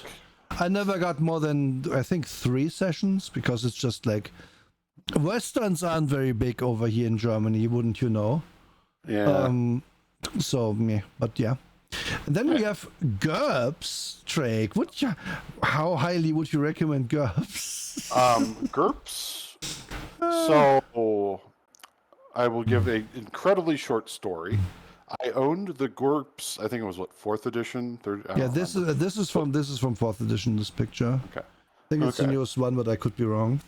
I owned the core book of, I can't remember which GURPS edition, and it was probably one of the best doorstops I've ever owned. So I really can't recommend it. I'd even put it in fuck no, because I don't even want people to try it, even as a meme. It's that bad to me. I have told this story as well. GURPS has come up a lot in this, because GURPS is like the generic role-playing system. I forgot what the U stands for. But it's generic systems which are crunchy, which this is, because like Savage Worlds, rules light. Works because it's rules light. Because you're leaving a lot of things up to like pure imagination and DM fiat kinda, maybe. But in GURPS, what really kills it for me is that it GURPS like, well, you can play this rules light, but then there's also all of these rules. Look at this 300 pages of rules which we have for you. And then it doesn't tell you like how to decide what to cut and what not to cut. And then unless you sit down with your the whole group, and really explicitly nail down, okay, we're playing with this and this and this beforehand, people are going to be all over the place when it comes to what rules they want to follow. And it's a giant fucking clusterfuck, and it's so bad. So fuck no. GURPS is the only game that I've met. Thank you. GURPS is the only game I've met where you have different armor class or defense based on what side you're wearing your shield on. Mm-hmm. Like, stuff like that level of detail is just a fat no for me. Like, it's... But Yeah. that's how it would work, right? No, you're constantly moving around your shield in a fight, you dumbass. You can tell that they want you to play with all of the rules. Yeah. But they also tell you cannot do it just for the simple reason that maybe then someone buys this book. And no, go away with that. Coyote and Crow. So all right, so this is another game that is very tied to its setting. It is a what if the Americas were never colonized. That's pretty much it. That's what the premise is. And it's a very, I guess you could say, green punk setting. A lot of solar punk in it. Like, I didn't really come away impressed with it, but I know there are tables that really want to play something that's not Eurocentric. I feel like there are a lot of elements in it that other people have done better, but I would put not for us, maybe for you, for that reason, because I don't see myself like, oh, I need to really run Coyote and Crow. I really don't. The dice system was just what it was. It wasn't anything like spectacular either. Okay. But it does occupy a certain space that people want, and people should write more stuff like this as a result. Would you say it's more rules light than Shadowrun? Oh yeah, definitely. So maybe that's the argument there. If you would like a game that's Shadowrun adjacent but isn't like that crunchy, then maybe this. Since I have not read this, Trek has read this, I will just follow Trek's recommend here. Yeah, like they had a specific purpose, and I'm glad they did it. But I'm already knee deep in what I'm already doing. I don't see myself stepping aside to play it. Since people keep talking about Lancer, let's pull that aside. Where is it? I know I put it in. There. Yeah. Lancer Trek. We did an episode about this last year, I believe. I can't stop recommending it. Even if you're not into mecha, please try it. Even if you're like, oh, I hate mecha, please just step out of your comfort zone. Yes. Just try it. This game is really good. It has very good online support for stuff. It isn't complex, but there's a lot of options. No. The options are impactful, and they are the choices you make for your character progression, for the most part. And you really can, I want to make this really tanky mech that's gonna be in the front and shield the others. Yeah, you can do that. Here's 20 options. Okay, I want to be a sniper type mech that's a long way away and really picks their targets and eviscerates them from a distance. Yeah, here's your options. Okay, I want to make a mech that's all about melee combat and cutting people's heads off. Yeah, do it. A lot of this, indeed, yes, it's about piloting mechs, of course, but mechs are cool. Just do it. Highly recommended. Very easy to write for as well, because it is all just here's what to call it. Basically, they call it like a producer. I forget. No, it's not a producer. There's a brand of mech, and they get this stuff, and then the same brand makes another mech that's also kind of in that vein but different, and then there's another brand that does completely other things, and so it gives you world building in that way really easily. But you can easily imagine making your own brand, then mixing and matching stuff in that it exists, writing some new things that kind of fit, and making more content for it. And again, it's very cool. You can there's nothing about it I wouldn't recommend. I want to play this at some point. Yes. There's just so much. You summed up everything, because it's just one of those games that it's just like, you should give this a shot. Like, this is the one. Like, this is the one that I would put at the top of the generally recommended list, because it's like, if there's one out of everything that we've mentioned so far that it's just like, give it a shot, this is it. Yeah, I'm putting this at the top of the fucking list for that reason. Because while all of these have like caveats in them, it's like, okay, if you like XYZ, Lancer, you should just fucking play Lancer even if you don't like mechs. As for Stra, I'm not going to read that out, but thank you. And also, yes, it's like over there in the corner. Next, Call of Cthulhu, the normal Call of Cthulhu. Not Achtung Cthulhu. Honestly, it still plays fine. Yeah. The 7th edition is the latest one. It still plays fine. Yeah. It still plays good. This is recommended if you like. I want to put it here honestly because I'm kind of done with Cthulhu games. I am too. It's a fair place to put it. I still recommend it to people who just want to play that kind of game. I'd rather play World of Darkness personally. But... Yeah, kind of the same. This is, it's a fine game. I have played Cthulhu. I know people who really like it, and all the power to them. That's your game. Cool. I never vibe with it much because the classic problem with Cthulhu that I have is, if you just stare at Cthulhu, it's gonna drive you insane. But also he is on the cover, like the game, it loses me at the premise a little bit, and that's why I never really got into it hard. Yes, Standard. The Black Eye is not on this list because why would I put pure shit on my list? And yes, I put Continuum on here, so see, I'm just petty at this point. Okay, let's go on. Conan, the Mediphius system. I will just straight recommend it.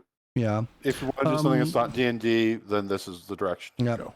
This is kind of, I'm putting this under recommended for Crunchy.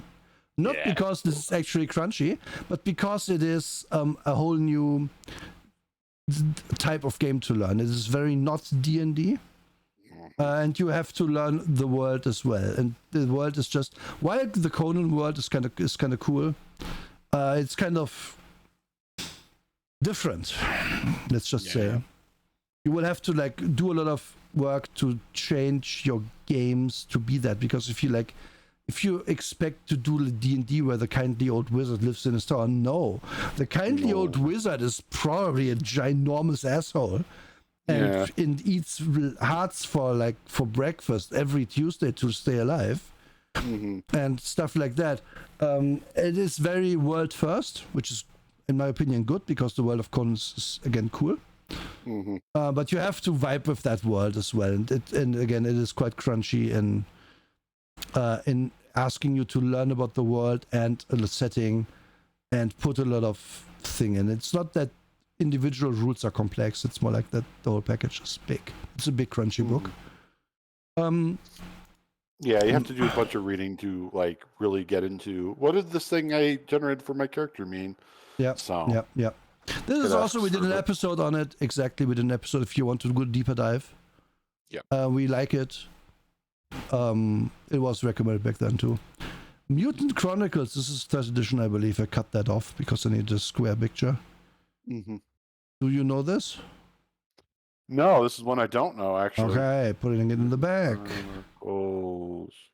Putting it in the back then, because I also don't know there's also a movie by the same name. What the fuck? You're gonna see. Well. Next we have Deathwatch. This is also 40k. Same rule set as Dark Heresy, but you play Space Marines, which is why I can't recommend it. No, because the thing with Dark Heresy is you can run like a lot of different things in it. You can be like, let's investigate the weird goings on this planet. Let's find out why this cult is here. Let's shadow these Eldar and then maybe end up in the webway, blah blah blah. There's many things you can do. Deathwatch is, we are all Space Marines. We are going to shoot the mans that are the bad mans. And sure, that's kind of fun maybe for a one shot, but I can't recommend this because you have to learn 400 pages of rules to then play that once. I'm not into it. I'm not into games where you learn 400 pages in order to shoot man. Like, no. Can there be more than shoot man? Thank you. And again, I guess you could run some sort of clandestine game, but you are a 3-meter tall monster human in a big tank armor. Like, you are not going to be able to do a lot of things. Mm-hmm. And I personally come at my games to be able to see a character I like in diverse situations, and that's just not... This ain't it, folks. If you like this, cool. I can't recommend it. Yeah. And it's not a maybe for you, because I really think this gets stale. Yeah, it gets stale. Firmly believe that. Yeah. Next one is Everyone is John. It's a one-shot game which fits on 2 pages. Nice. Do you know about this? No. Okay, so what Everyone is John is, it's a collaborative game. There is not really a DM. And everybody makes up terrible things about John. Like, for example, John really just has to eat every bit of food he sees. Or if John is in a car, he has to be in 5th gear and has to speed. And then you tell a story about how John is trying to do some mundane task, like go shopping. And then as soon as your things come up, you can take over the story and keep telling it. And your goal is kind of you also have goals, and you like again, eat all the food. Every time you can eat all the food, you are going to get a point, and then at the end, like, someone wins, basically. Like, it's not so much a role-playing game as it's just like a party game, and it's really fun. I played this a few times. This is another good pretzel game to do, like, when the regular group gets together and you are players short. You always come away with it being funny, because someone is always going to be like, yeah, I need to piss on desks or something, and then you go to the office, and then they actually work together with the guy who really has to drink coffee all the time, because otherwise he can't piss anymore, and stuff like that happens, and like, it is just funny. It is very crude, depending on the people you play with, but I don't see it as a negative. You should play this with friends. It feels very Cards Against Humanity. Yeah. It does, but in a more open way, because you just can make up whatever you want. Like, John finds himself on the beach, and because that's what I did once. Everyone made up stuff because we expected John to be in the office, but then I started and was like, yeah, well, John is at the beach. And then the people who were like, well, the piss on desk man had to really work hard to find some, and like, this seems to require a group very on the same level of interest. Oh yeah, this is definitely a game where alcohol does not hurt you to play performance, as long as they aren't completely smashed. Now this again, like, this is a party game kind of flavor thing. It is free, it is online available, just find it, it's 2 pages long or whatever. It is just dumb fun, and for a few times playing it, I highly recommend this. And to clarify slightly for you, Hexdrone, whenever we say like beer and pretzels game, usually that goes right alongside one shot, because like these are the games you do play when people are intoxicated, or like they're tired from a 12-hour shift or whatever. Like, it's very easy to just slide into it. This term beer and pretzels game just sums it up perfectly. It's also one of those games where even the people who usually like kind of, at least in a normal friend group, where you have the person that's just there because the other people are there, they kind of have fun with this a lot. Oh yeah, that's a good point. That's a really good point. Because if once someone starts being crass about what John is doing, then everyone's going to start being crass about it, and then all bets are off. Snowballs, yeah. Next one, Fate. So I haven't really had many good experiences with Fate, but I know other people have. I'm on the same level as you. I have played Fate, I think, as intended, at least once. I have played Fate several times with people just misunderstanding every fucking rule, and then it's just weird. The issue with Fate for me, and this is not meant to be don't play Fate, it sucks. No, Fate is actually, I think Fate is very good. Yeah. But most people misunderstand its rules, or aren't used to them, because it is kind of a semi-collaborative role-playing thing, where you kind of know in advance how well you're going to do as a task, and you accept complications for points, and you crash in the points data. It's very much a very unique system that you have to actually work hard to get familiar with. And I have not really seen many groups put that work in, and then playing Fate is a terrible experience. Because you just forget things, or you don't know what you can do with your points. The GM never offers you points for complications, and so on and so forth. Then it's like, if you can get a party together to play this, I would put this under crunchy recommend. I say crunchy. Again, not because it's really crunchy as a system once you know it, but because you have to basically almost unlearn your instincts about what a game should be like. Yeah, that's a really good way to put it. Because this is definitely in that category of unlearn yourself. Yep. Because, I mean, that's why we even started with this to begin with. Because we were just like, but what games are there out there that are alternatives to D&D that are not D&D? Mm-hmm. Because we started out with, well, Pathfinder isn't that different from D&D. Yep. And then you've gotten your feet wet with actually 2nd edition Pathfinder. It does have its own identity. Yeah. So... Oh, I want to quickly rag on Pathfinder 2nd Edition, Joe. Hey, Pathfinder 2nd Edition, why do I need to be 17th level with a character to be allowed to have wings that actually work? Oh my god, yes. Why? Just don't even put people in your game if you're going to do that. Yeah. Just don't. There's a few instances where, if you put 1 point in, you can glide, and then at the later thing you can fly for 1 minute at a reduced speed, and then your speed becomes more and it's 10 minutes, and then you can use it, and it's 17th level, and then you look at a spell list, and fly is still a 3rd level fucking spell.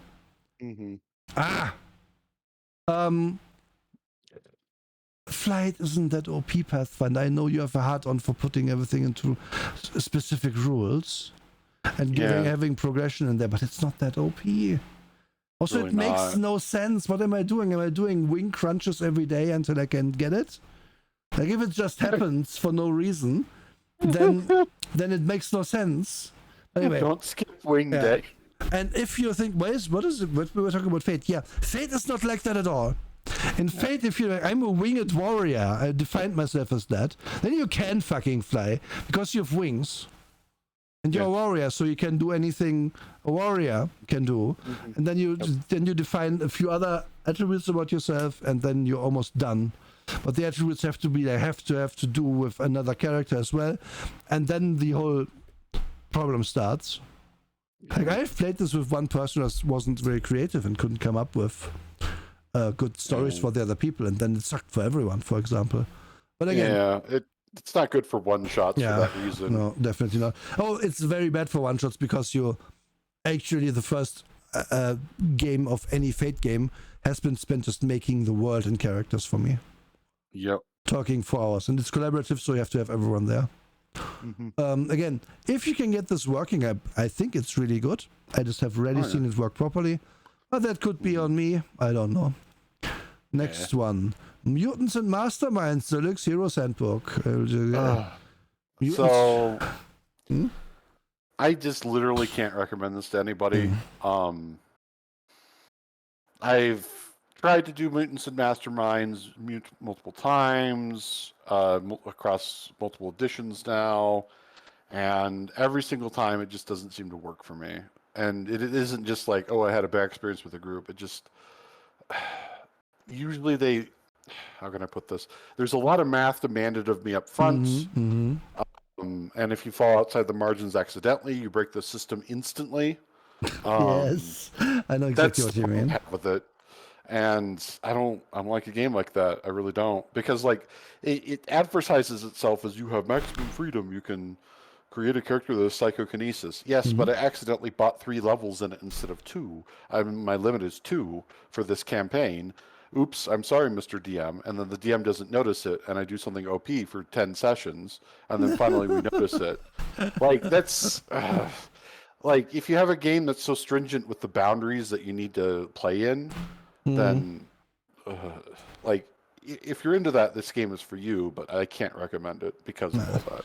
Yes, I'm the same way. I can sum up my experience with this in a second. However, mod the Birdman discrimination is in Pathfinder, where you have to be 17th level or something dumb to fly.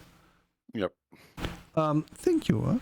So, Mutants Masterminds. My experience with this game was, a friend of mine was like, "Hey, I found this cool system. I can play superheroes, and let's do that."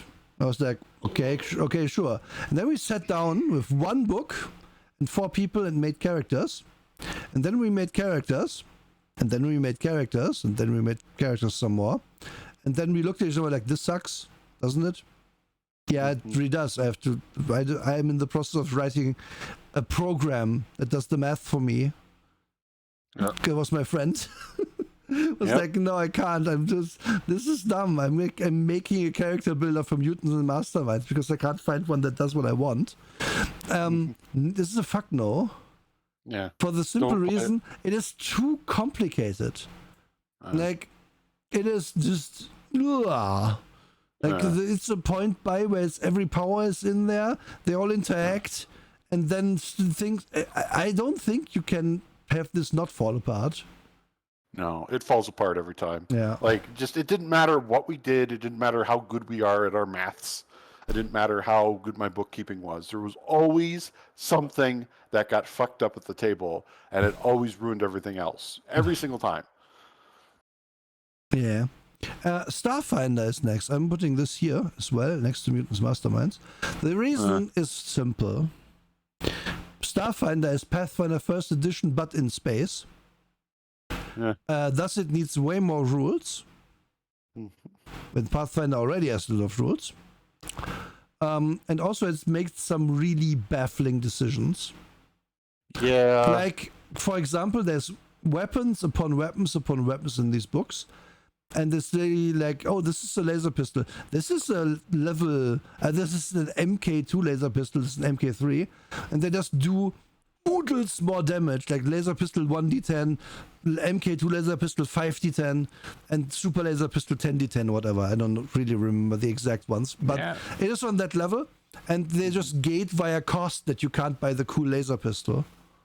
And it's terrible. If they hadn't done that, I would have liked the game a lot more. Like, just like that alone. But even then, after I say that, I turn around and I look at their class design. Wow.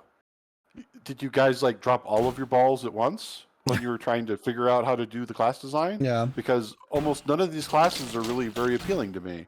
And then I turn around and I look at the races, and I'm like, I can play a space rat, a 4-armed dude, a lizard? Where are my Vulcans and Klingons? A lizard. You can play a lizard as well. A lizard. Yeah, like just none of them felt inspiring. They felt like the most watered down, generic space fantasy archetypes that I could have possibly imagined. Basically, it was like, why am I not playing Star Wars or Star Trek instead? Yeah. Also, your technological stuff, like, oh, I'm a technician.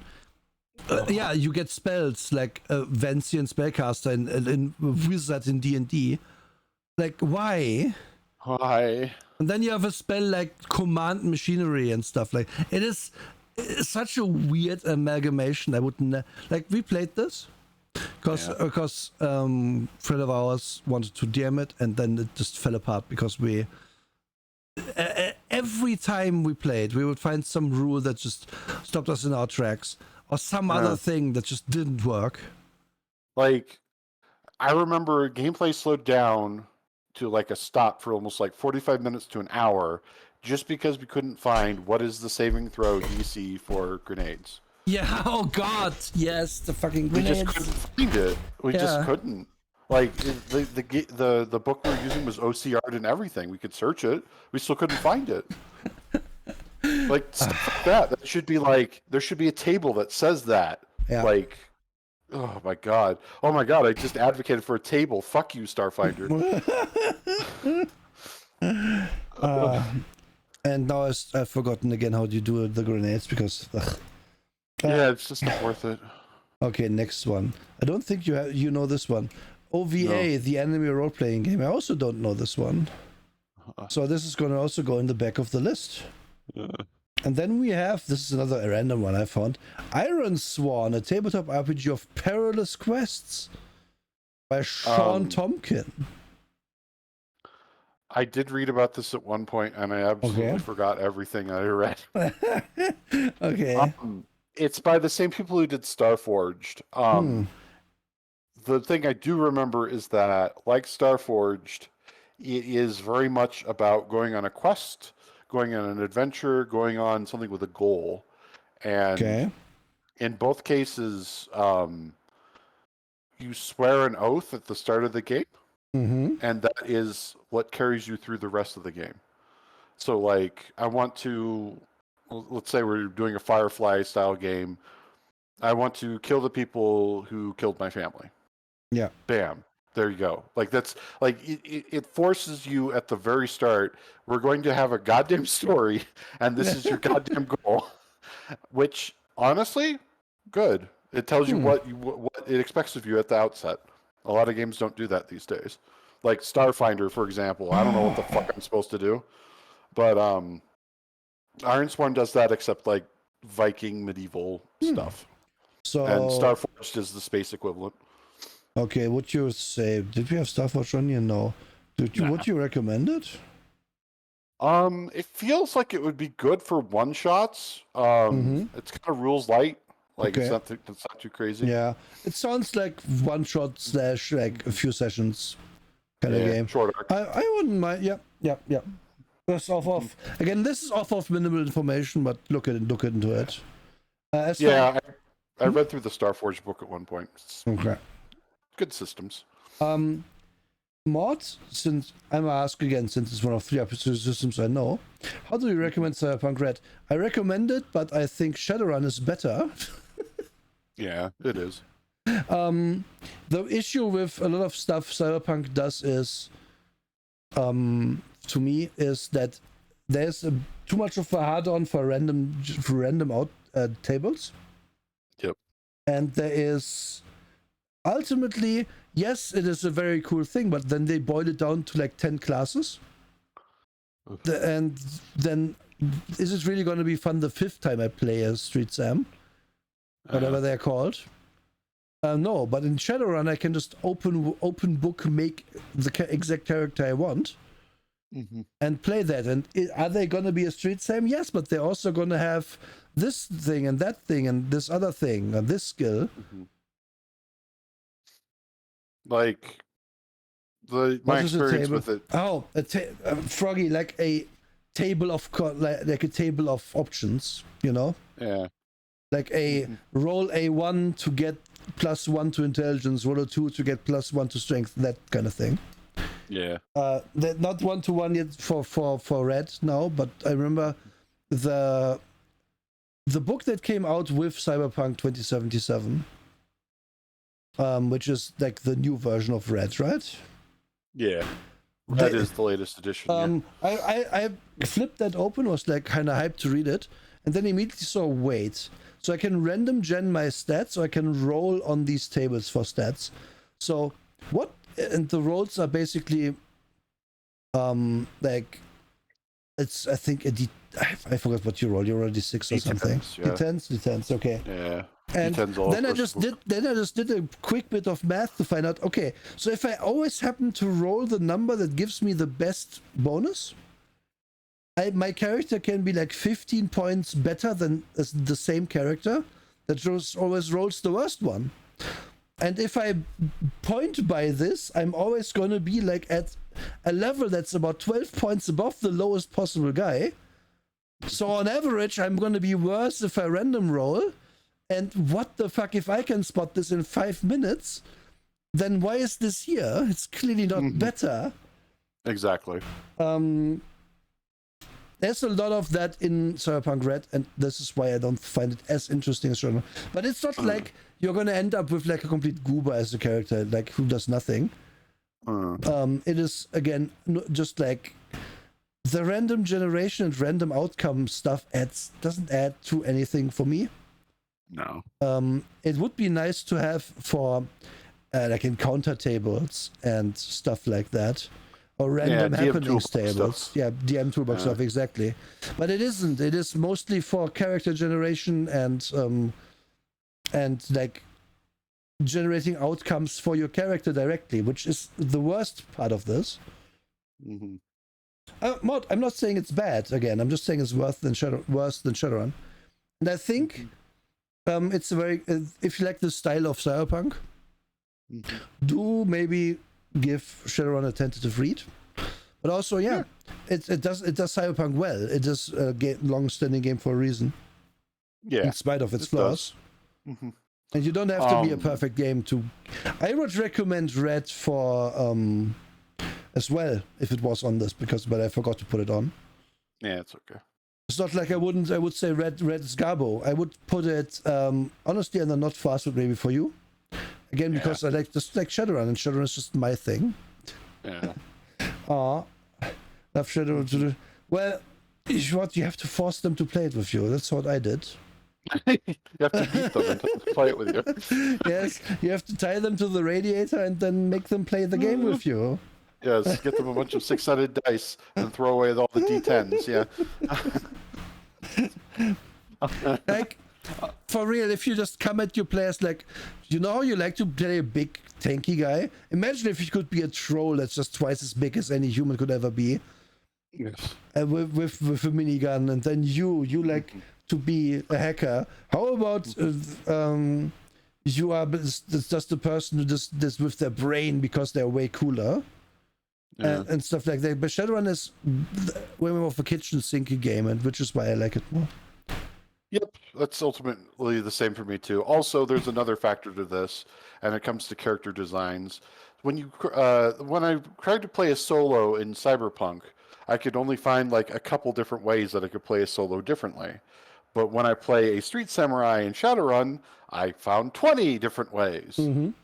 So, like, just that alone for me always makes a game more appealing. That's, again, why World of Darkness is so appealing to me, too. The same thing. Also, Shadowrun is also a game that showers you in options. Yes. And I don't mean to say that Red has few options. Red is also a game that does that. But Shadowrun gives you more options than Red. Yeah. There's whole books just for one particular type of option. And they tend to be juicier, too. Yeah. Even in past editions. Yeah. And also, there's no levels in Shadowrun. There's just progression via XP, which I find more interesting for a game like that, because it doesn't make sense that my character is level 5 solo. I'm a level 5 hacker. Levels don't make sense for a game with guns in it for the most part, in my humble opinion. Mm-hmm. Like, it feels to me, and it might be me saying things, but hey, levels feel to me like, I'm just a peerless swordmaster because I studied the blade for years while you were jerking off in the corner. So I'm a level 20 swordmaster while you are still level 2. You have no chance against me. And then level 2 guy in Shadowrun just whips out a shotgun and blasts that guy in the face because gun is a big equalizer in it. Anyway, let's not dwell on this longer. We have 7th Sea next. 7th Sea. I recommend this game. Please. Yes. Try something different, everybody. Yes. If you're looking for a D&D alternative that's Renaissance era, do it. Yeah, I recommend this too. If you want to be pirates, this is really good. This is the newest edition. We did an episode about an older edition, in which we came away with, this is cool, but this also kind of you wrote a setting first and then shoehorned a game into it. Yeah. And I think over time they made more of a game out of it, which is good. Yep. So I would put this in the God, is it crunchy? Is it rules letter general recommend? I'd just put general. Yeah. Again, this is none of these are not superior categories or inferior categories. These are just, you have to like crunchy slides to play these. You have to like crunchy games to play these, and you can be either to play this because it's kind of in the middle. Yeah. So these can be in any order depending how you fall on that. Lost in the Gray. A game from the world of mnemonic. Oh no. Yeah, me neither. It's gonna go on the back with the other ones we have to look at later. Edge of the Empire.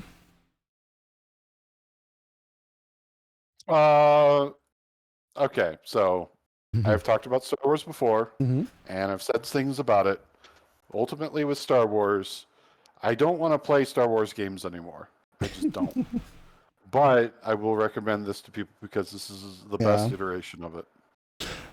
Yes, we did an episode of this. You can watch it again somewhere. I believe you can. This is with someone who's no longer on the show. It should be available though, I think. This is Modiphius 2D20, right? No, it's not. Oh shit, right. It's Fantasy Flight Games. Fantasy Flight, right? Oh, I missed. Oh, yeah. It is a very solid system. Lots of options. If you like Star Wars, fuck yeah, go for it. I'm with Drake. I can't recommend. Like, it's not for us. Simply, you know what? Actually, I want to do this because not for us is still positive. It still is. So let's make it purple. Yeah. It's more clear that we still recommend this, but it's might be for you. Like, honestly, if you like Star Wars and want to play a Star Wars game, this goes into recommended or crunchy recommended for me. But again, I'd say crunchy, yeah. Yeah, it is just it falls with the setting. You know what? I'm putting it up here actually. Yeah, the fact that we both don't like Star Wars should be we wouldn't recommend this to someone who likes Star Wars. Like this, same as with Conan, same as with Dark Heresy. You have to like it, to like the setting it comes in. But then if you do, this is really solid. This is really good. Yeah, because I played lots of Star Wars tabletop back in the day. I'm just kind of done with it. Exactly. Personally. Same thing. I played years of Star Wars, a very much older Star Wars system. I have never been the biggest Star Wars fan. It is a fine series of 3 movies, and then they made a lot more content for it. Andor was good. Doesn't make me want to play a spy game in the setting though. It just wants to make me play a spy game. Like, I don't know. It's just what it is. It is just the setting is played out for me to a large extent. Like, go away with your Jedi. I do not care. Like Foggy, I would compare it to the Lord of the Rings thing, actually. Yeah. Because I do have some fatigue with Lord of the Rings also. I will go back and watch the movies anytime, but I'm not in any hurry to, like, when the people were talking about Rings of Power, I just kind of sighed, and it wasn't because of any reason that was anybody can conceive of beside the fact that I was just tired of it. Yeah. Likewise. And then we have a Vampire the Masquerade. I believe this is the newest edition cover. Yeah, so this 5th edition. Obsessively highly recommend. Totally playable. Extremely playable. The hunger mechanics in this are so fucking good. They're so good. So good. Like, what used to be a lot of math and playing it safe for a lot of people is now just, oh shit, I'm hungry now. Yeah. And the beast is at my throat, so I have to do something. Like, it leads to a lot more urgency. It's very interesting. Highly recommend watching the live play with LA by Night. Yeah. To get an idea of what this is. I'll toss a link down so people can look at it if they want to. Yeah.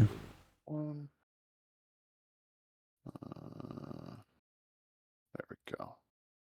Found it. Don't have much more to say. Yeah, just tired of the setting of Star Wars, tired of Lord of the Rings, tired of, I don't know, just, I don't get tired with Vampire the Masquerade. I don't get tired of the concept of Lancer. Pretty much everything in the generally recommend, I just don't get tired of these things. So I'm also a Vampire person. I love this game. I will never get tired of Vampire. However, feel free to append your favorite World of Darkness thing here. If you're a werewolf person, by all means, this is generally recommended for a werewolf. I didn't want to put them all on here. Vampire is also very much I hate vampires, it's doom. Then you shouldn't play it, sure. But then probably it's another World of Darkness thing that you can play that's good. Yeah, like I ran a Mage of the Ascension campaign for 2 years where they actually played as the antagonists. So there's something in it for everybody. So then we have Star Wars Force of Destiny. Force and Destiny. Yeah, Isn't that just a different version of the one we just talked about? Yeah, it's just another book in the series of that. So just put it in the same place. The thing is, there's 3 books, there's 3 editions of this work together. Yep. Gives you some more options. One of them is the bad one, I forget, but I don't know, just play this in whatever version you want. Not much more to say. Rogue Trader can also go real quick. It's the same as Dark Heresy, but it's more high power. And you become a Rogue Trader, which in the game is the setting of 40k, is someone who owns a ship or part owns a ship. This is a way more high level game, and this is the game with the most freedom in a 40k game you can ever have, because Rogue Traders just do what the fuck they want, which is why I recommend it over Dark Heresy. Yep. But again, caveat here, same as with Age of Empire, you have to like the setting. Yeah. There is going to be a computer game coming out that is based on Rogue Trader. I'm interested in that. I will not lie. That sounds like my jam. They're taking some inspiration from games like Privateer, a little bit of Wing Commander, some of the old school stuff as well, apparently. Yeah. So, could be fun. Anyway, aside done. What was the next one? Dune. June. The Modifius, I believe, right? Not tired of the setting. Please do more of the setting. This Iron is kind of hot because of the movies, because the new movie trailer looks great, both of them. Yes, it does. This is a crunchy game, and it is not a classic role-playing game, which is why we're putting it in the crunchy category. What you do in here is you make your own house, and you run that house. In the universe of Dune, it's not even like on Arrakis. And you may, in different scenes, play different characters. Because, in this scene, we need the Doctor to be there. Because, it makes sense for them to be there. In this scene, we have to play our spies, getting together clandestinely to talk about the next move, blah, blah, blah. It is a very different game. It takes work to get into how you're supposed to play it. But I think it's really cool. And if you ever thought, man, it would be nice to play like a more diplomatic focused, intrigue focused game in which you actually feel like you are the mastermind as opposed to unraveling some mystery. This is it. Oh yeah. At the time when we reviewed it, I made comparisons between it and the Game of Thrones role-playing game. And there are things that the Game of Thrones role-playing game did not do well, but this does do it well. Such as I spend points to summon Duncan Idaho, so he will be in the rest of the story.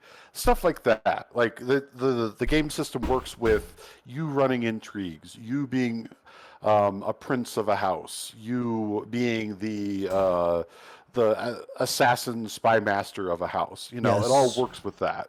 And I haven't seen a system that does that very well until now. And Dune was the one. Yes.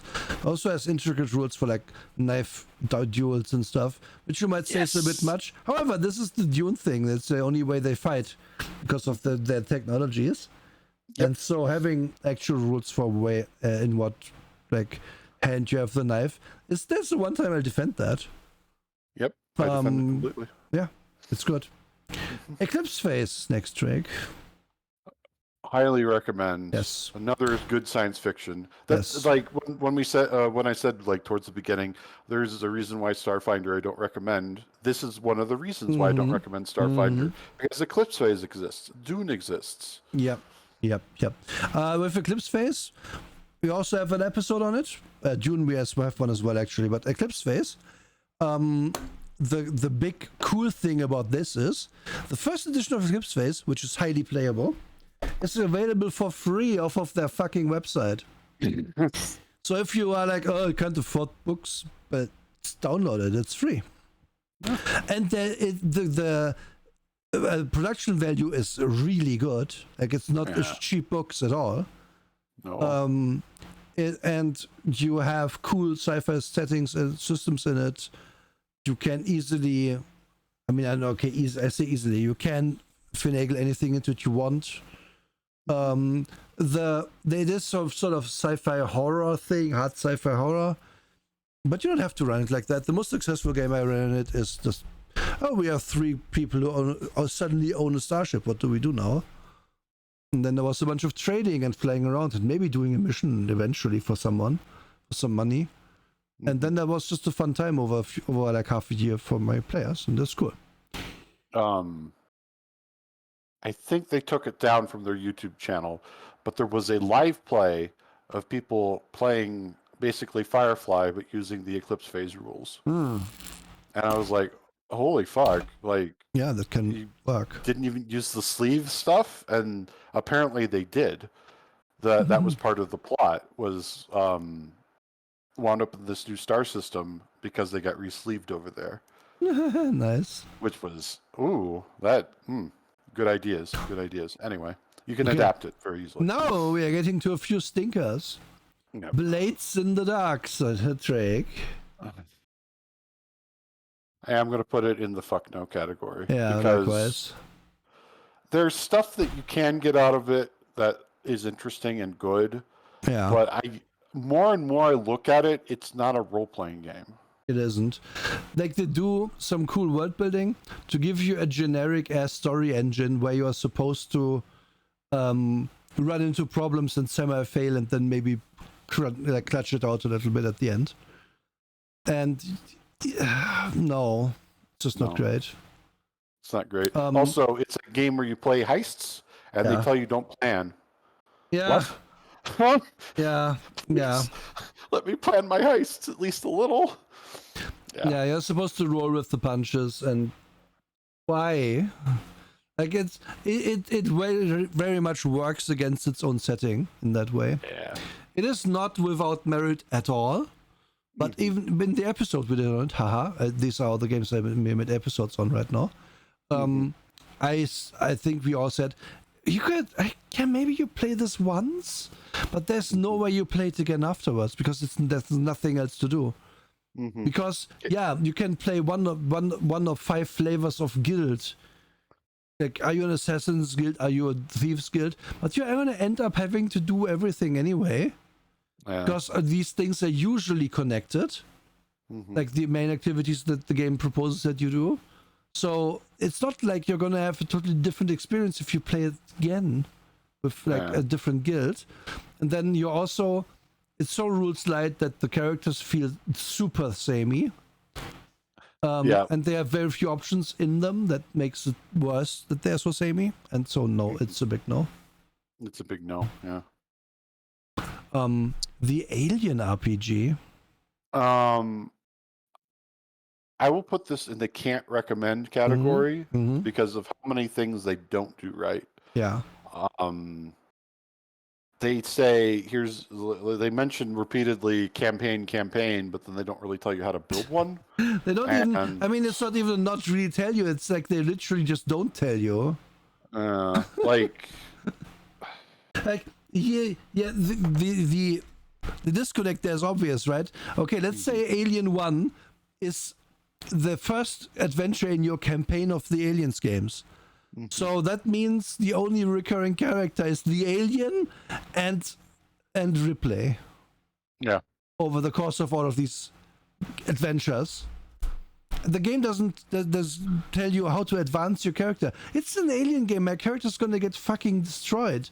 Yeah. And then also it has like so many pages about space travel and background stuff and like things that don't matter, and so very little to tell you about how to run a horror game. Yeah, it's a sad book. That's part of the reason why we did the last one that we did. That suddenly I forgot the name of. But wow, my brain is just not doing it today. That outlined how to do a horror game more than this game does, and this is a fucking alien game. Yeah. So there's just so much that they don't do that they should have done. If it had just like had alien removed from it, and then just say the space trucker game. Yep. And then just gone with that hard. Oh god, it could have been great. It would have been interesting to be like, here's your space trucker game. Our first expansion to that is going to be aliens. Yes. Like that would have been fine, but they just didn't do it. Like it is the most baffling book I've read in a long time, because there's such obvious omissions in it that they needed to not omit. They needed to tell you how to do things, and they just don't do it. Yeah, they don't. Yeah. Rollmaster, Drake, and all of its ilk. So this is one of the best. No, just fuck no. Yeah. If you ever wanted tables to table, then you can play Rollmaster. It's garbage. It's terrible. The resolution mechanics are bad. The magic system is bad. Everything about it is bad. All bad. There's 2 separate skills for sleeping. Yeah. Like that's how bad it is. 2 separate skills. 2 more than I needed. Thank you. One is for taking quick naps while you are supposed to guard something and still being alert. And the other one is to sleep, good night's sleep, and stuff. It is so dumb. It's so bad. We had in the one where the time we actually attempted to play this back when I was this is years ago. One of the players found the skill for the quick naps and maxed it out as much as he could. It was his main focus in the game. And then he took narcolepsy and other things that make him sleep as flaws. What a Chad. And oh my god. And then the elf, which was a different character, the charismatic elf in the first ever encounter got their nose cut off by an orc, and then both ears by another orc in the second fight, and then I forget what else happened to that elf, but that elf didn't look very good at the end. I tell you that for free. Like that game is just the dumbest. It's the antithesis of a good dramatic game, because a lot of the time you have no control over what happens. Like if it's a D100 game, so if the DM just happens to roll 100 with if their stupid kobold attacker that has a +20 to hit, they suddenly have 120 and then they crit you in the face, and then you lose your face and you die. And there isn't even like a resolution for like hit points or anything, or any way to prevent it. That's gonna bleed out your head and then die. You just lose your face and then that's it. The end. Like there's literally crit results on the table, and not a few of them, which just are like, yeah, well, you just got decapitated. The end. The end. Making your character. Oh yeah, making your character takes 5 hours. Literally. I remember making a character in Rollmaster for the first time taking 2 sessions. Like two afternoons of people sitting at a table and making characters, and then we had characters, and then it was pretty clear pretty quickly that DM was fudging so we wouldn't just outright die, because no one wanted to make characters again. Terrible. So bad. Just but for something good, Golden Sky Stories. If you ever wanted to play a little guy, like just a little guy who just does nice things and makes friends in a little town, then this is your game. You don't even need dice to play it. That's just an imagination and a few friends and some fun, and it's really good. We have an episode on this as well. This is one of those games I really want to get into playing at some point, because it just feels like so heartwarmingly quaint and nice. And for context, for people who didn't see that episode, when we say little guy, we mean like, oh, I'm going to play a Kappa, or I'm going to play a Kitsune, or I'm going to play Tanuki. A little cat or a little magic cat who can turn into a human. Yep.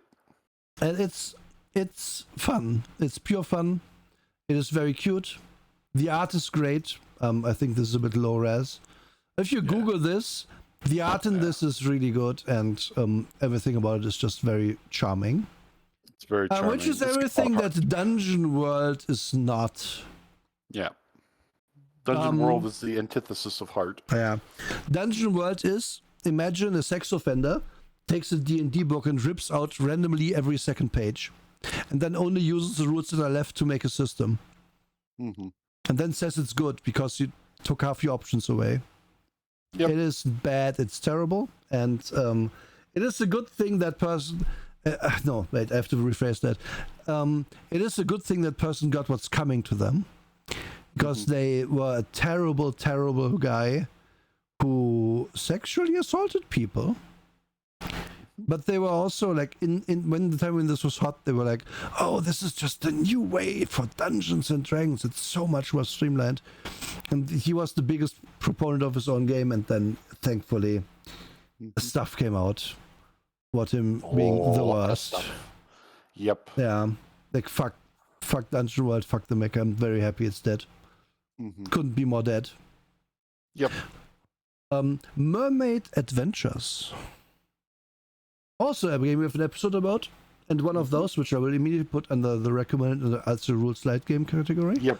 Specifically really a game designed to be played by children. And it does that well. Episode is not that old. You might have even seen it. The recommendation there is, again, it is a children's game, so it's deliberately not very complex. Yep. But there's cool little things in it, and enough of them that people are going to be interested to play this. Exactly. Absolutely, again, not maybe not a years-long adventure setting thing, but the character creation is quick, just in case a child does want a new character, because the old one is no longer interesting. And everything in it is very streamlined and well done, and it is a fun little game. You can definitely get some mileage out of it. Like, we've looked at a lot of games that, like, oh, this would be good for beer and pretzels, blah, blah, blah. This is one where it's like, despite being a mermaid game, it does actually have some legs to it. Yes, indeed. at least one. Yes, at least The one. Expanse role-playing game. I definitely recommend this, and there's one reason why I recommend it. Mm-hmm.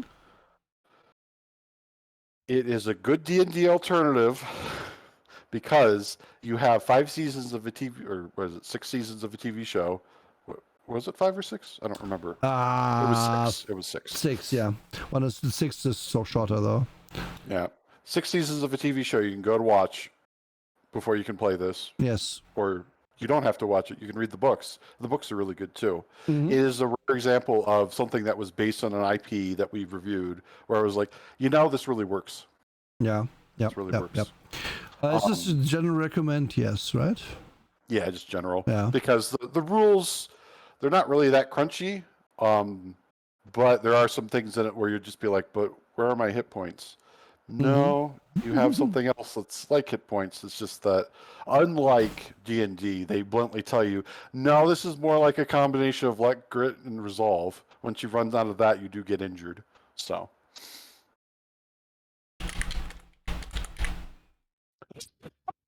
Oh, wait, fuck.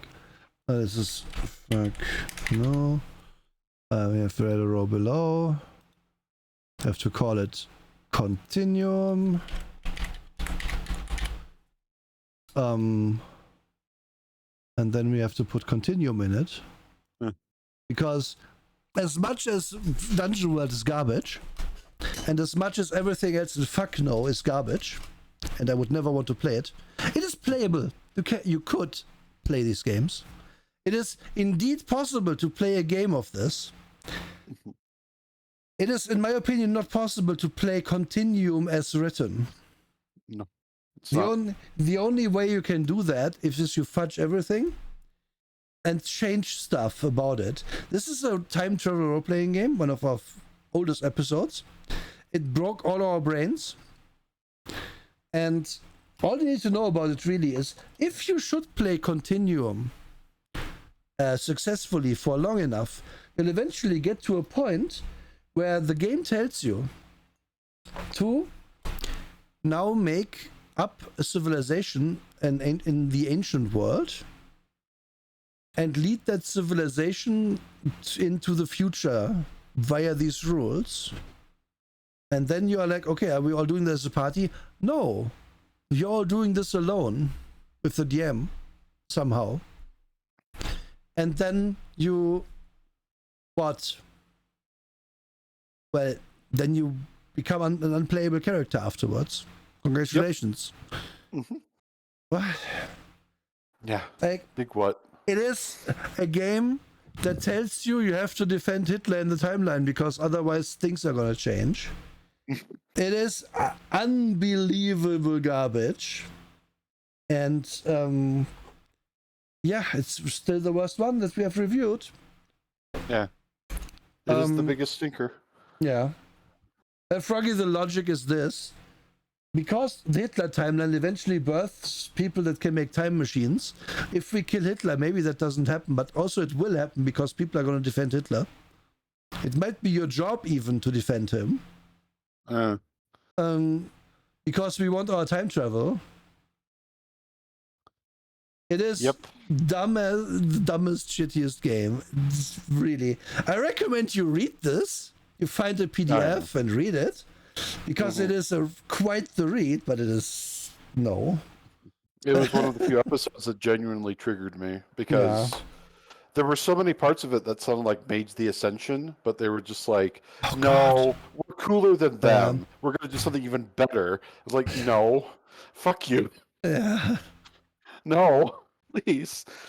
No, Froggy, because the game tells you that the super time travelers who already did that are sitting in their corner, and if you do that, they're going to kill you. So that their version of the best future in which Hitler existed comes to pass. Yep. You don't get it. Again, I recommend you read this because it is a published book that someone could buy. Like, if it is a big case of what I keep saying, if you ever think you can't hack it in like an industry, or you aren't good enough to do something, people are making and selling unbelievable shit every day of the week. And you can probably, for the simple fact that you're introspective enough to think you aren't good at something, will make a better product than those people. Yeah. Like, Dungeon World is the most fantabulous example of this. That guy made serious money with it. He seriously did. Yeah. And the fact that he fucking did just still boggles my mind. Yes. And now we have Victoriana, which we also have an episode on, this last episode game. In the episode, we talked a lot about how it just... The first half is good and then drops the ball.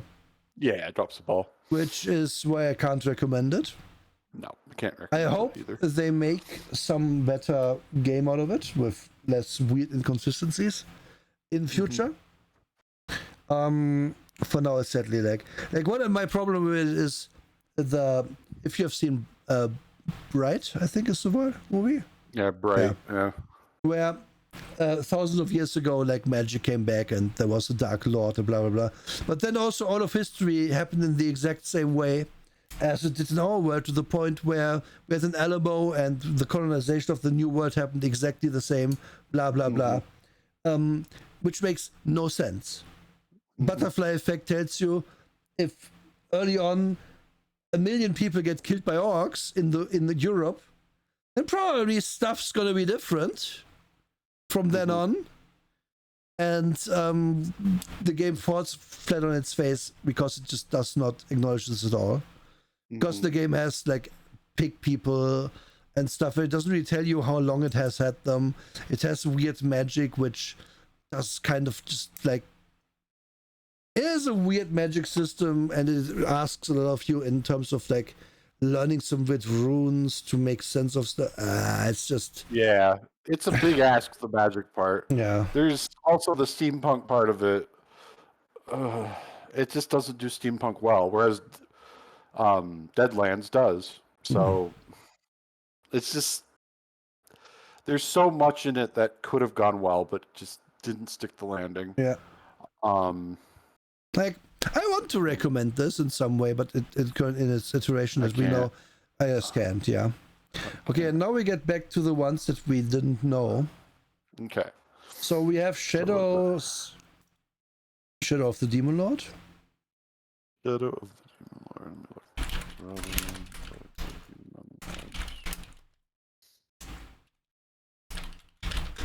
Horror, fantasy, tabletop. There's a Demon Lord. The world is standing on the brink of apocalypse. Okay, so this is a perilous dark fantasy role-playing game. It has an insanity mechanic like Call of Cthulhu.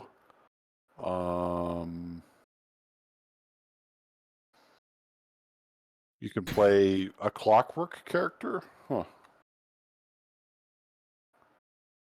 I'm just looking at someone's review here. It's very gushing. Yeah, it's clearly a dark fantasy thing, obviously. Yeah, it's a D20 system, so. Okay. And then advantage is represented as you roll an additional D6 and add it to your roll. A disadvantage is subtract a D6 from your roll. Okay. So it's one of those systems. It's kind of like Lancer in that regard. Remember, Lancer had a similar mechanic.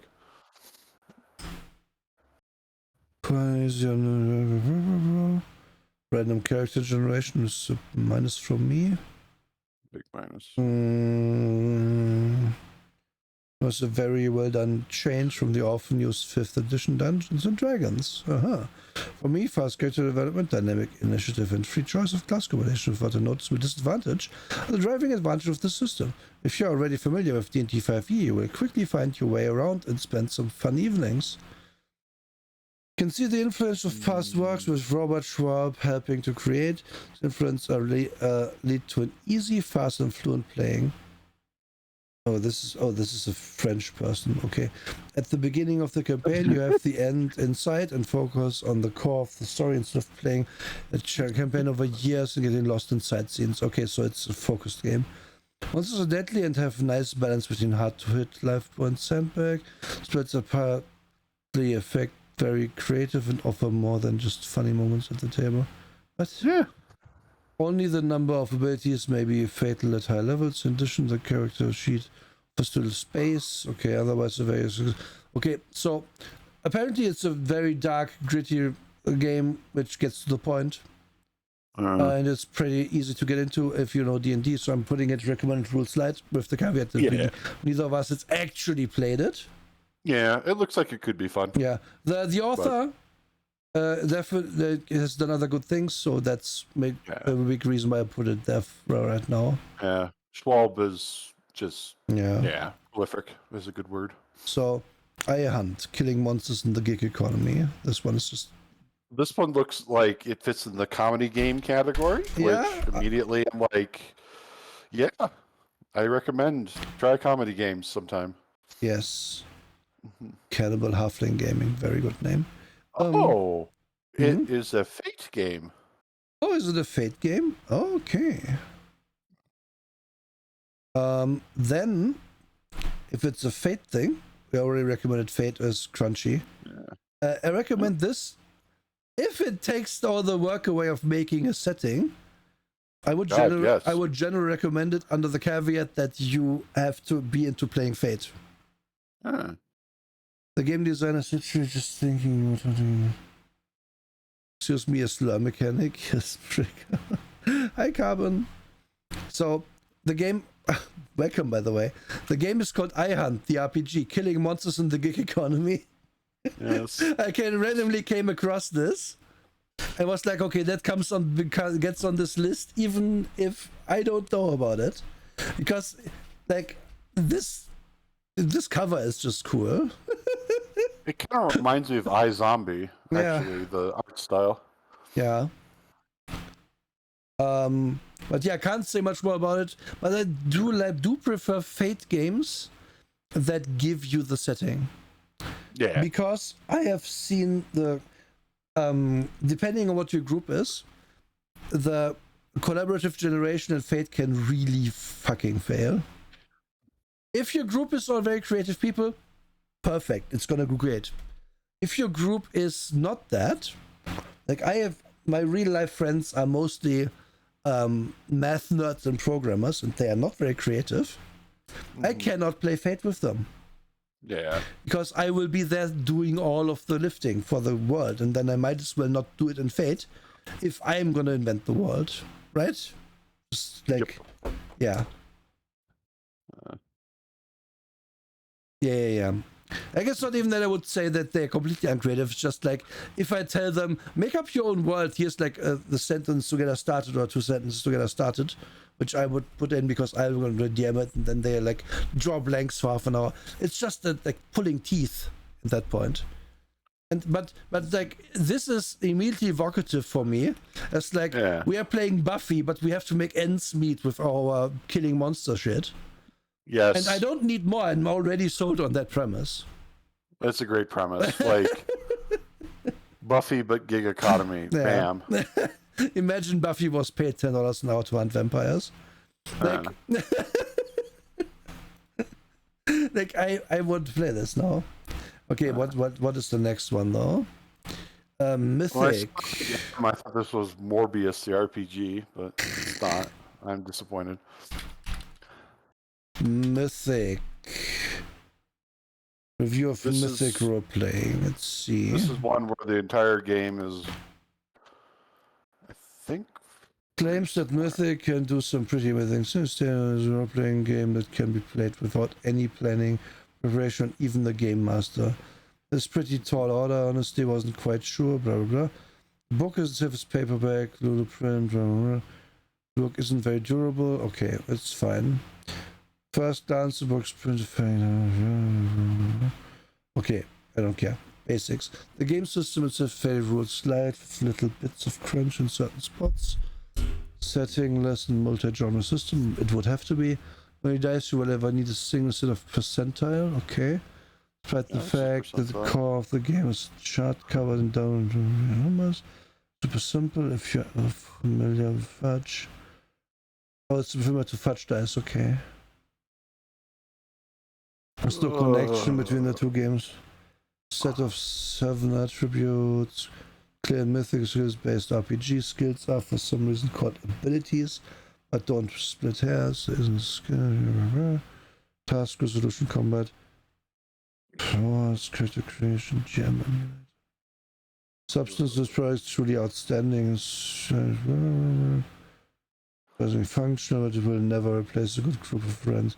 Also, you can play the solo. That's no. Don't. Yeah, it's a no. The other reason why it's a no for me is I just pasted a table to you from the core book. I'm sure you can figure out very quickly just by looking at it. Right. To use this chart, cross-reference the acting rank versus the difficulty rank for the odds of a yes answer at the acting rank's question. This is an odds question without competing skills. The acting rank is the odds of a yes answer, and the difficulty rank is determined by the current amount of chaos. Yeah, like, of course. What did you just read? Like, that's how I feel reading that. No, just no. Like, there's little numbers next to the big numbers. Cool. What does that mean? What? I don't know. I can't tell you at a glance. But I'm sure I could figure it out. But the problem is I want to be able to use this table at a glance. So why do you have tiny numbers? I'm tracked. Did we do expand system? Did we do a full episode on it yet? Yes, we did, right? Yeah, we did a full episode. Yeah. That should be on my YouTube, Carbon. There's a playlist for these. We did come away recommending it, I'm pretty sure. Yeah, but yeah, I mean, if I look at this is like, what What am I looking at? Like, for real though. Minus 2 so what for you each are looking point. at is Minus 20 for each point over 2, guys. Yeah, what does that mean? But so you have ranks for your attributes rather than numbers. So you have like average, above average, high, exceptional. And then you compare it to the difficulty rank, which also has a similar name.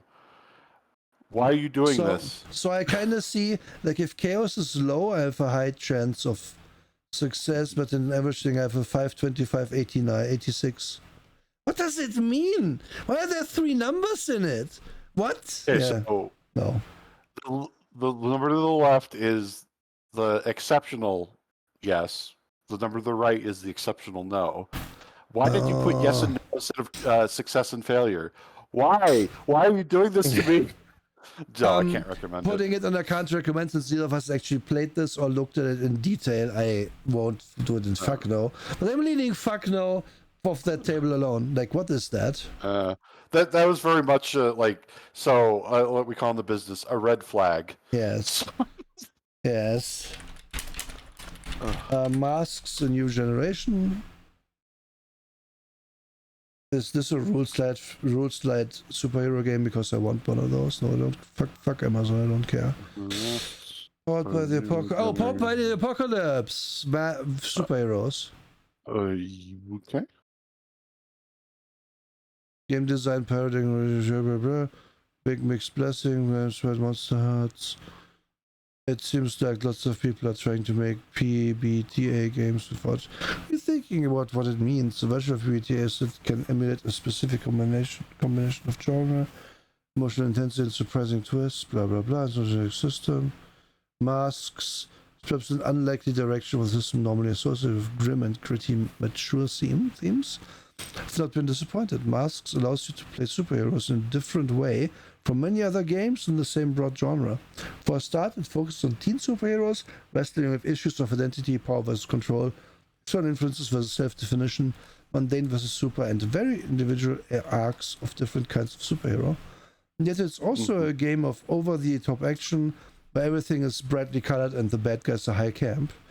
In the same scene, you can sucker punch a super soldier and disappoint your parental figure, all the while having too many feelings about the team, your powers and responsibilities, and the constant angst that comes from trying to live 2 lives. I like this. This sounds great. Yeah. I'm looking at the core book right now, and art direction, good. The use of space on the page, really good. Like, good production values. They actually care about what they're doing. The writing looks good. I don't see grammatical errors right away. Like, there's a lot of stuff that's going for it. Nice. So, yeah, like, we have the Mutants and Masterminds only under fuck no, right? Because it's just, if you try to math your superhero game, it's gonna fail. Yeah. Superheroes, in my opinion, do not work when you constrain them into a rules-heavy system. So rules like superheroes, especially teenager superheroes, where like you have to like split your time between your parents and your superheroing and school and whatever the fuck, and everything goes wrong at the same time, and it's stressful. Yeah, sounds like a game I would like to try out for sure. It's apparently it's brought by the Apocalypse, so, and we know it's rule slide, so put it here. Be fair. So this is then the next one is Mutant Chronicles.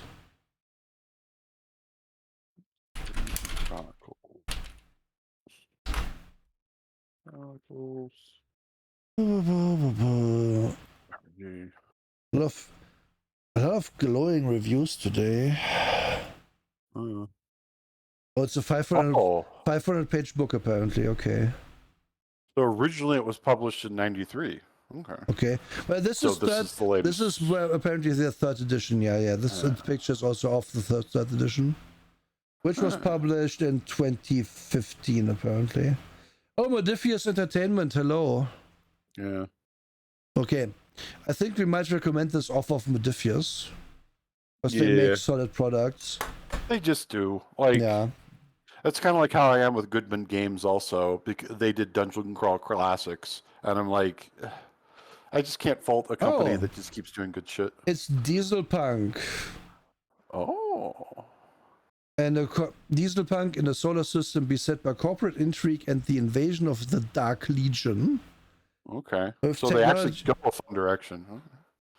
With technology failing due to the insidious effects of the Dark Symmetry, mankind must fight back against the Dark Legion hordes while dealing with infighting and conspiracy. I mean, that sounds cool. I want to read this now.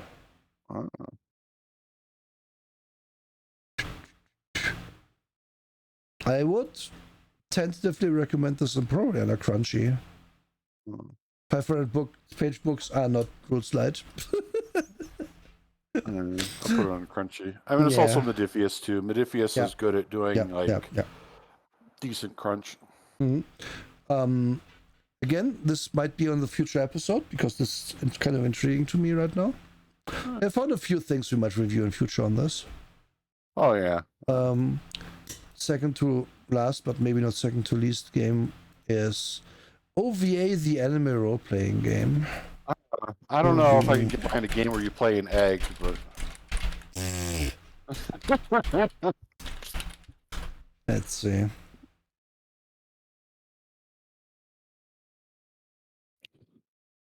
Okay, so immediately I'm getting results like it is less cumbersome than Big Eyes Small Mouth.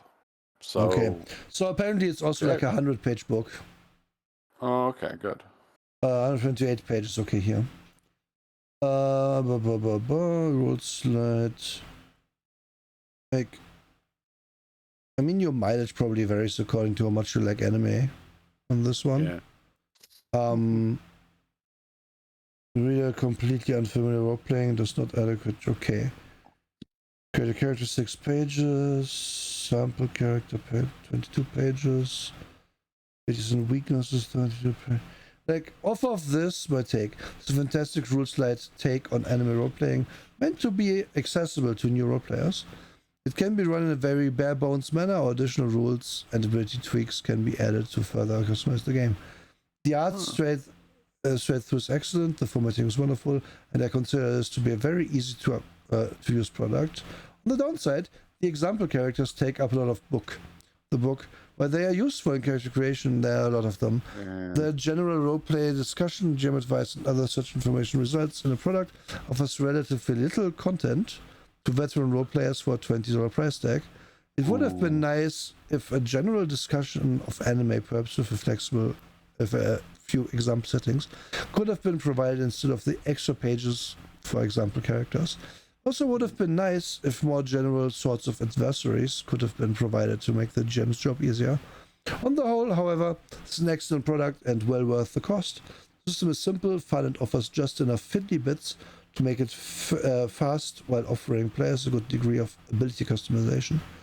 Attention is given to various anime abilities such as hammer, space, and nose bleeding, which allows the system to be used to run all manner of anime games. While it could use some improvement, the presentation is on par with high-budget game design companies.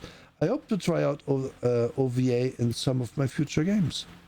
So off the top of that, I would put this under not fast maybe for you. Yeah, that's how I feel about it too. Because if somebody gave me an anime game today, I'd say, okay, does it like have some kind of discussion of anime tropes in it to use at your table? And if it doesn't, then I'd say, well, it's not going to be for me then, because I want you to do that if you're going to brand yourself as an anime game. Yeah. Kind of like if you have a wrestling game, you better have an explanation for what a heel is. Yes, exactly.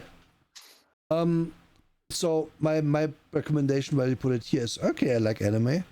I think a 100-page book that aims to make you able to play any anime. That's I don't see that working. No, I see that being very bare bones at the end. Nope. Because I know what a 100-page book is. I guess 100 pages when it was 120, but they said 22 pages are just sample characters, right? So you end up with 100 pages of actual rules and stuff. And no, I don't see how that can result in like a deep enough well Like, this might be a one-shot thing as well, but I do not know, since I haven't played it. And I would err on the side of caution here and say it's maybe not for us. Yeah. And then last game, which I found randomly, and I wanted to include some random stuff in this list. Lost in the Grey, a game from the world of Mnemonic. Lost in the Grey TTRPG. Oh. It's a single-player game. Okay, then it's... Why would you do that? Alright, so I like the cover. I thought this might be some sort of horror thing. If it's a single-player game, I can't... no. Like, what's the point? Okay, Carbon, have fun. Don't break a leg, I guess. Because I don't want you to do that. I will stay shiny. Yeah, and that's actually the list. So, do we have any thoughts on this? Okay, so overall thoughts. Mm-hmm. See if I can get the whole thing in there. Yeah, okay. 2 of the Horsemen of the Apocalypse that you should actually 3 of the Horsemen of the Apocalypse you should try. Vampire 5th Edition, very accessible. Lancer, very accessible. Shadowrun 4th Edition, there's still plenty of books out there. Yeah, you could find. Very cheap. Very cheap. And then if you wanted to try a 4th, that's a hard one for me to decide. I'd probably point at something like just picking a setting from Savage Worlds and just giving it a whirl if you want to try something new. Yeah, if I had to point at some of my faves, yes, Vampire definitely, Lancer, yes. Still kind of itching to do a Feng Shui game at some point, but it's kind of a tall ask. I want to try out the what was it called again? The final. Wait, can I not? Something Ultima. Yeah. Fabula Ultima TTJ RPG. That's I would give that a shot. The character generation intrigues me on that one. I mean, obviously I already run Shadowrun, so I don't have to tell anything. Pathfinder 2nd Edition, I have to say, curiously, now that I'm playing it, it doesn't feel that much like D&D, and we kind of picked it because it was supposed to be D&D. Yep. Like, there's a lot of familiar bits in it, but that's like saying, yeah, it's called Magic Missile, so it's the same. When the rules are completely different. Yeah, great example. It's just like, it fills the same role as the Magic Missile in D&D, but it's a different spell. Yeah. Where more missiles come out as you do my actions, blah, blah, blah. And then I think people underestimate the utility of P&B and Pretzels games. Yeah. Like they have a place, and that place, you will underestimate that place. You will have that day where 2 guys don't show up, and you're just like, but guys, we need to do something. Otherwise, you guys are just gonna feel like you wasted your Tuesday evening. So let's play a game. Ooh, what game? Let's play Tune. Or whatever. I agree with you, Ataraxian. Honorable mention for Savage Worlds, because the base book's $10. You can learn it in an afternoon. Yes. Oh yeah. So Savage Worlds for me, I would rate this as more of a I need to play this if I had the thing in my brain I wanted to put into a setting. But I don't. Currently, I'm at the place where I just want more of Vampire. I want Lancer at all and stuff like that, because I like the idea of a good generic setting. Thank you that one exists finally. But there's so many specific settings I haven't even played that I want to do those first. Oh, I get you. Yeah. Yeah. Makes sense. And then, the nature of RPGs is oftentimes what game even is there. I could have said Pathfinder. Nah, I don't want to play Pathfinder. And then not have a Thursday game. But I didn't, because I wanted a game. Yep. So if someone comes at me with any of the stuff above the gray, I'm going to be like, sure, I can play a game with you. Sure, sounds great. And if they come at me with anything below, I'm gonna have to talk to them about their choices in life. Because I just can't do it. I just can't do Starfighter. I just can't do GURPS. I just can't. I've tried. No, just no. Like, and even the ones that are not fast, right? If a friend of mine came at me, I want to play Coyote and Crow, I'd be like, sure, I can play it. Maybe, like the thing is, out of all of these, I have played 5 Rings in the old edition. Yep. And that is, I've played Cthulhu. Yep. So I can say for these that I'm kind of tuckered out on them. All the others, it's like, yeah, I wasn't hot on them, but if you're gonna run it, I'm gonna have an open mind about it. Yeah. Oh, I've played Cypher, and yeah, but I just don't feel like running it. I just really don't. Just really don't. Yeah. I don't know, like, so much of what Coyote and Crow offers, I have done in Shadowrun. I've done in, like, every single game imaginable, but then again, I have this... I am quite willing to think outside of the box with a lot of games. Like, I mean, fuck. Yeah. Look at my Bruce thing. I also want to play Lancer. And yes, Ataraxian, I'm not talking against you at all. So as versus several published setting books, yes. Savage Worlds is a good value proposition, for sure. Yeah. Like if the core book appeals to you, again, $10, not that hard. Probably also not that hard to find and read if a friend has it or something. And then you can build your own conclusion. If you like it, then your setting might be just what you need for it. And again, like for me, this would depend on someone else coming at me with it. It is not something I would seek out primarily. Because again, I would love another vampire game. I would love a Lancer game. I would love to run a Feng Shui thing at some point. I would really enjoy playing any of these at least once. Then also I would recommend, like, again, everything rules slides. Also recommend everything crunchies. Also recommend I would play any of these immediately. But it's just the top ones I want to play. Or like Golden Sky Stories. I really want to play a game of Golden Sky Stories. I want to be a little guy and do things. And then, like, again, the not fast maybe for you category is very much these aren't bad games. These are just, not to taste. You want to be a werewolf. Exactly. Yeah, as we said when we when we reviewed it, I put Vampire on here as a placeholder because I didn't want to have 8 different dark World of Darkness things on this list. Yes. Depending on your preference, this is werewolf, this is mage, this is whatever, and then it's still really good. If you have general World of Darkness up here as well, because you will be able to find a thing you like. Like after. What was that? Is that show that Sanat showed us with the hunters? Hunter the Parenting. Hunter the Parenting. After watching Hunter the Parenting, by the way, Google that on YouTube. Wow, yeah. Find that on YouTube and watch it. I want to play Hunter the Hunter as well. I never liked Hunter before. Here, I'll link. And I'm so to say it through. Yeah, okay. Mixed Party is, I think, the hardest ask in World of Darkness because that introduces so much backstory and problems that it can be really hard to keep going. But yeah, Hunter the Parenting, funny as heck, and that's the kind of the vibe I want for a game like that. Again, like the vampire system, if you are into story-driven storytelling games, really good. They have really made it very solid with their with the mechanics with the mechanics for vampire and also other mechanics for other types of game that they have. Like they went hard with this edition, and this edition is overall just really good.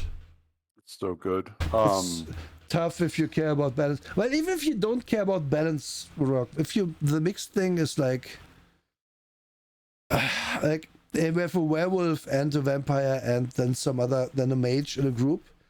Like, you as the vampire, you almost have to be okay with then being the least powerful, which is fine.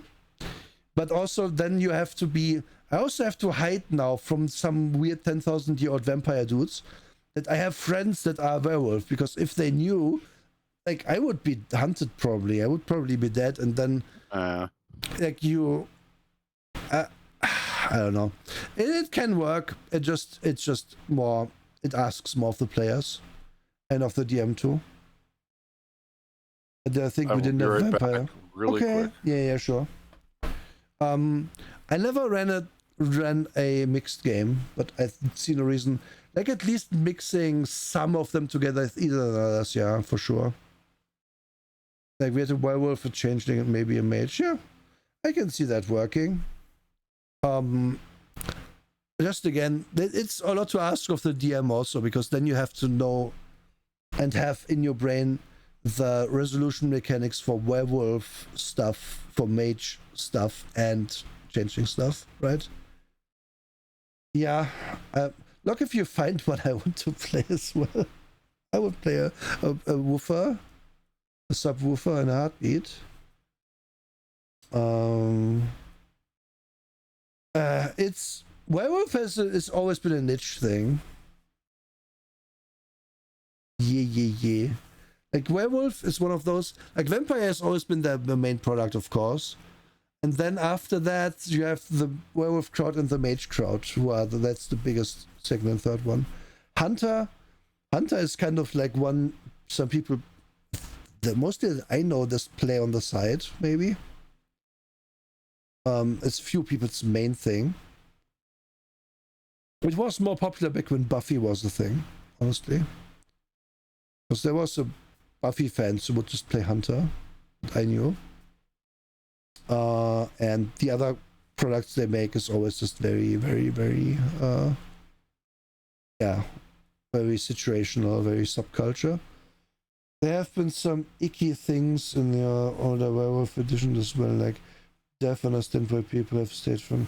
Yeah, I mean, yeah. I'm back. Sorry. It is also all World of Darkness, which means it's all like kind of doomed and shitty a lot of the time as they write it. Oh yeah, like that is one of the biggest problems that I've had with World of Darkness over the years. Is so much focus on Ragnarok, apocalypse, but no, I've never run any of my games based around that. Any of them. Yeah. It is funny to me to think that this is basically like the human world where, oh no, it's 2012, and some people are just gonna be like, well, the world's ending because the Mayan calendar, and then nothing happens. Mm-hmm. I want that in my Vampire game and other games like it. I did actually start out one chronicle with a televangelist on the television talking about the end of days, and then Malkavian turning around and looking at the assembled PCs at the table and going, that guy's full of shit, right? It's actually 2052. I'll tell you why. Nice. There's just so much you can do with it to subvert it. And to respond to Locke, yes, eco-terrorist werewolves is cool as hell. I really like that kind of thing.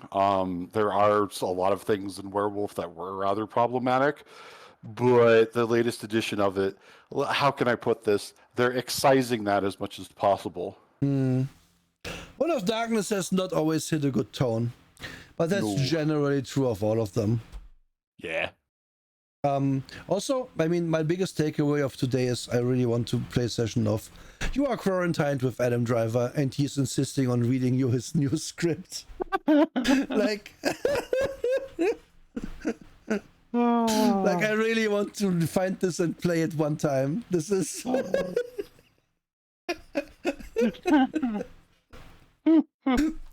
oh my god. This is for me the quintessence of what a fun one-shot game is. And of course, Everyone is John is also highly recommended by me.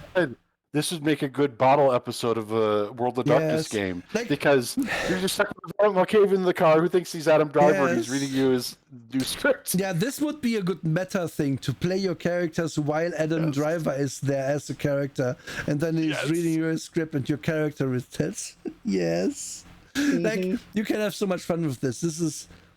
Oh my god. Like, I couldn't find much info on this. And I quickly googled it, but I have to seek it out. How to send you Bruce Springsteen's All-American Full Moon Werewolf. Nice. Nice. Hell yeah. But yeah, I think that is the list. It is not complete. There's a lot more games out there. There isn't even all the games we recommended in our show so far on here. Yeah, like Cinnabar, Yeah, Cinnabar goes to fuck no, by the way. Like, I didn't feel like including too many of the games we already reviewed. I want to put some in that I felt were maybe D&D adjacent or even at any pull, because, well, is anyone gonna do what was the last game we did? The Justice Inc. Yeah, like that one. Yeah, you could put Justice Inc. on yet. It might even be a tentative recommend, maybe. But the game is fucking old. No one knows about it. Yeah, so the whole point of this was D&D Alternatives to start. That was the inception of it, and there's so many things on here that yes, they are genuine D&D alternatives. There's a few things that aren't, that are more like, well, shit, we don't know what to do. Yeah, I try to keep this list to games that have some groundswell or that are just new and solid. Yeah. Or not.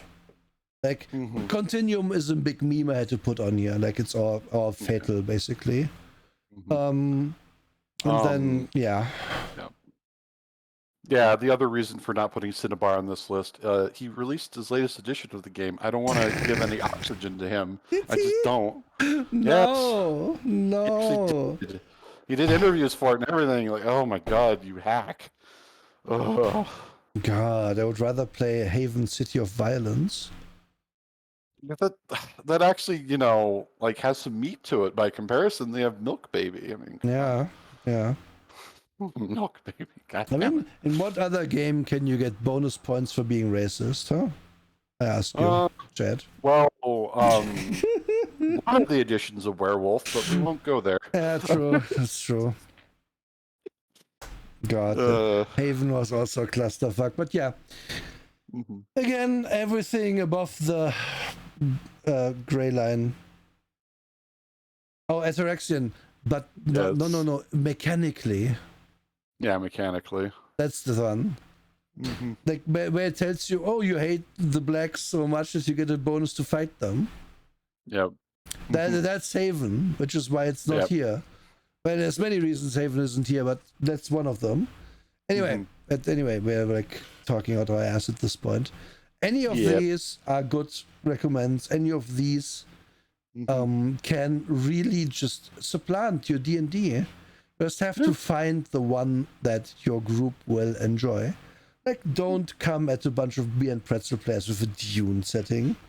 Please do not.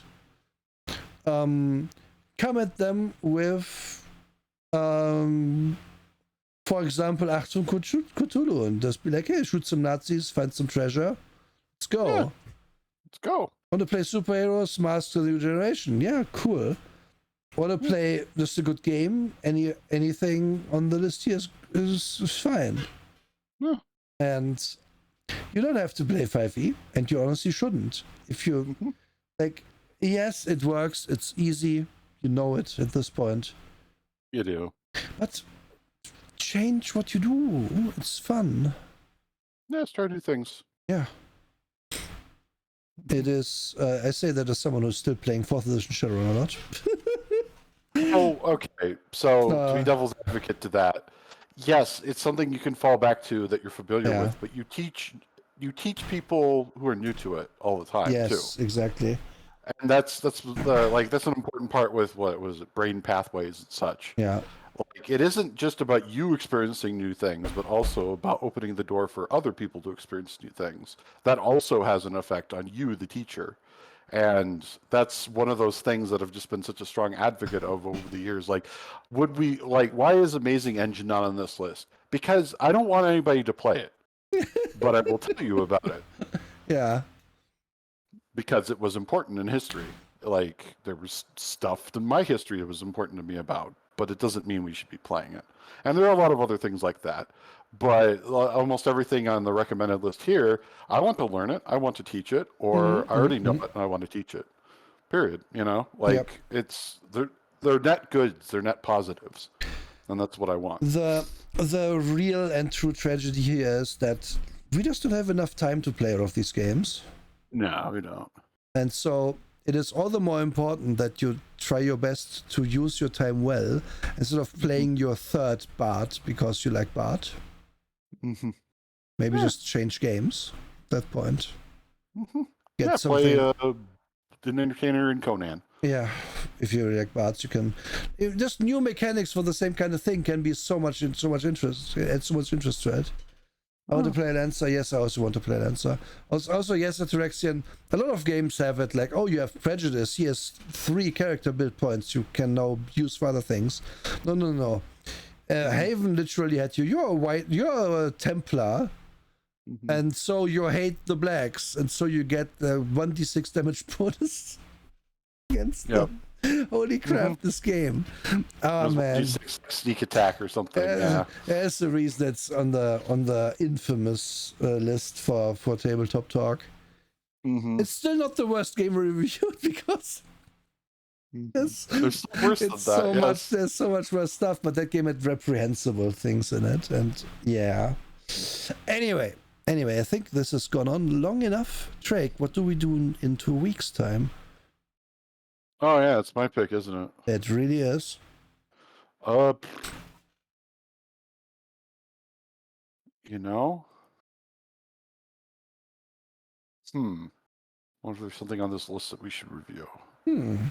We said to a few things that were interesting. Let's have a look at that Animu game. OVA? No, not that one. The other one, the one at the top. Yeah. Because that would be a fun thing for us to explore together. Fabula Ultima. That's what we're doing in 2 weeks' time. Yeah, Fabula Ultima. Yeah, look at the art. The art is really Final Fantasy-ish.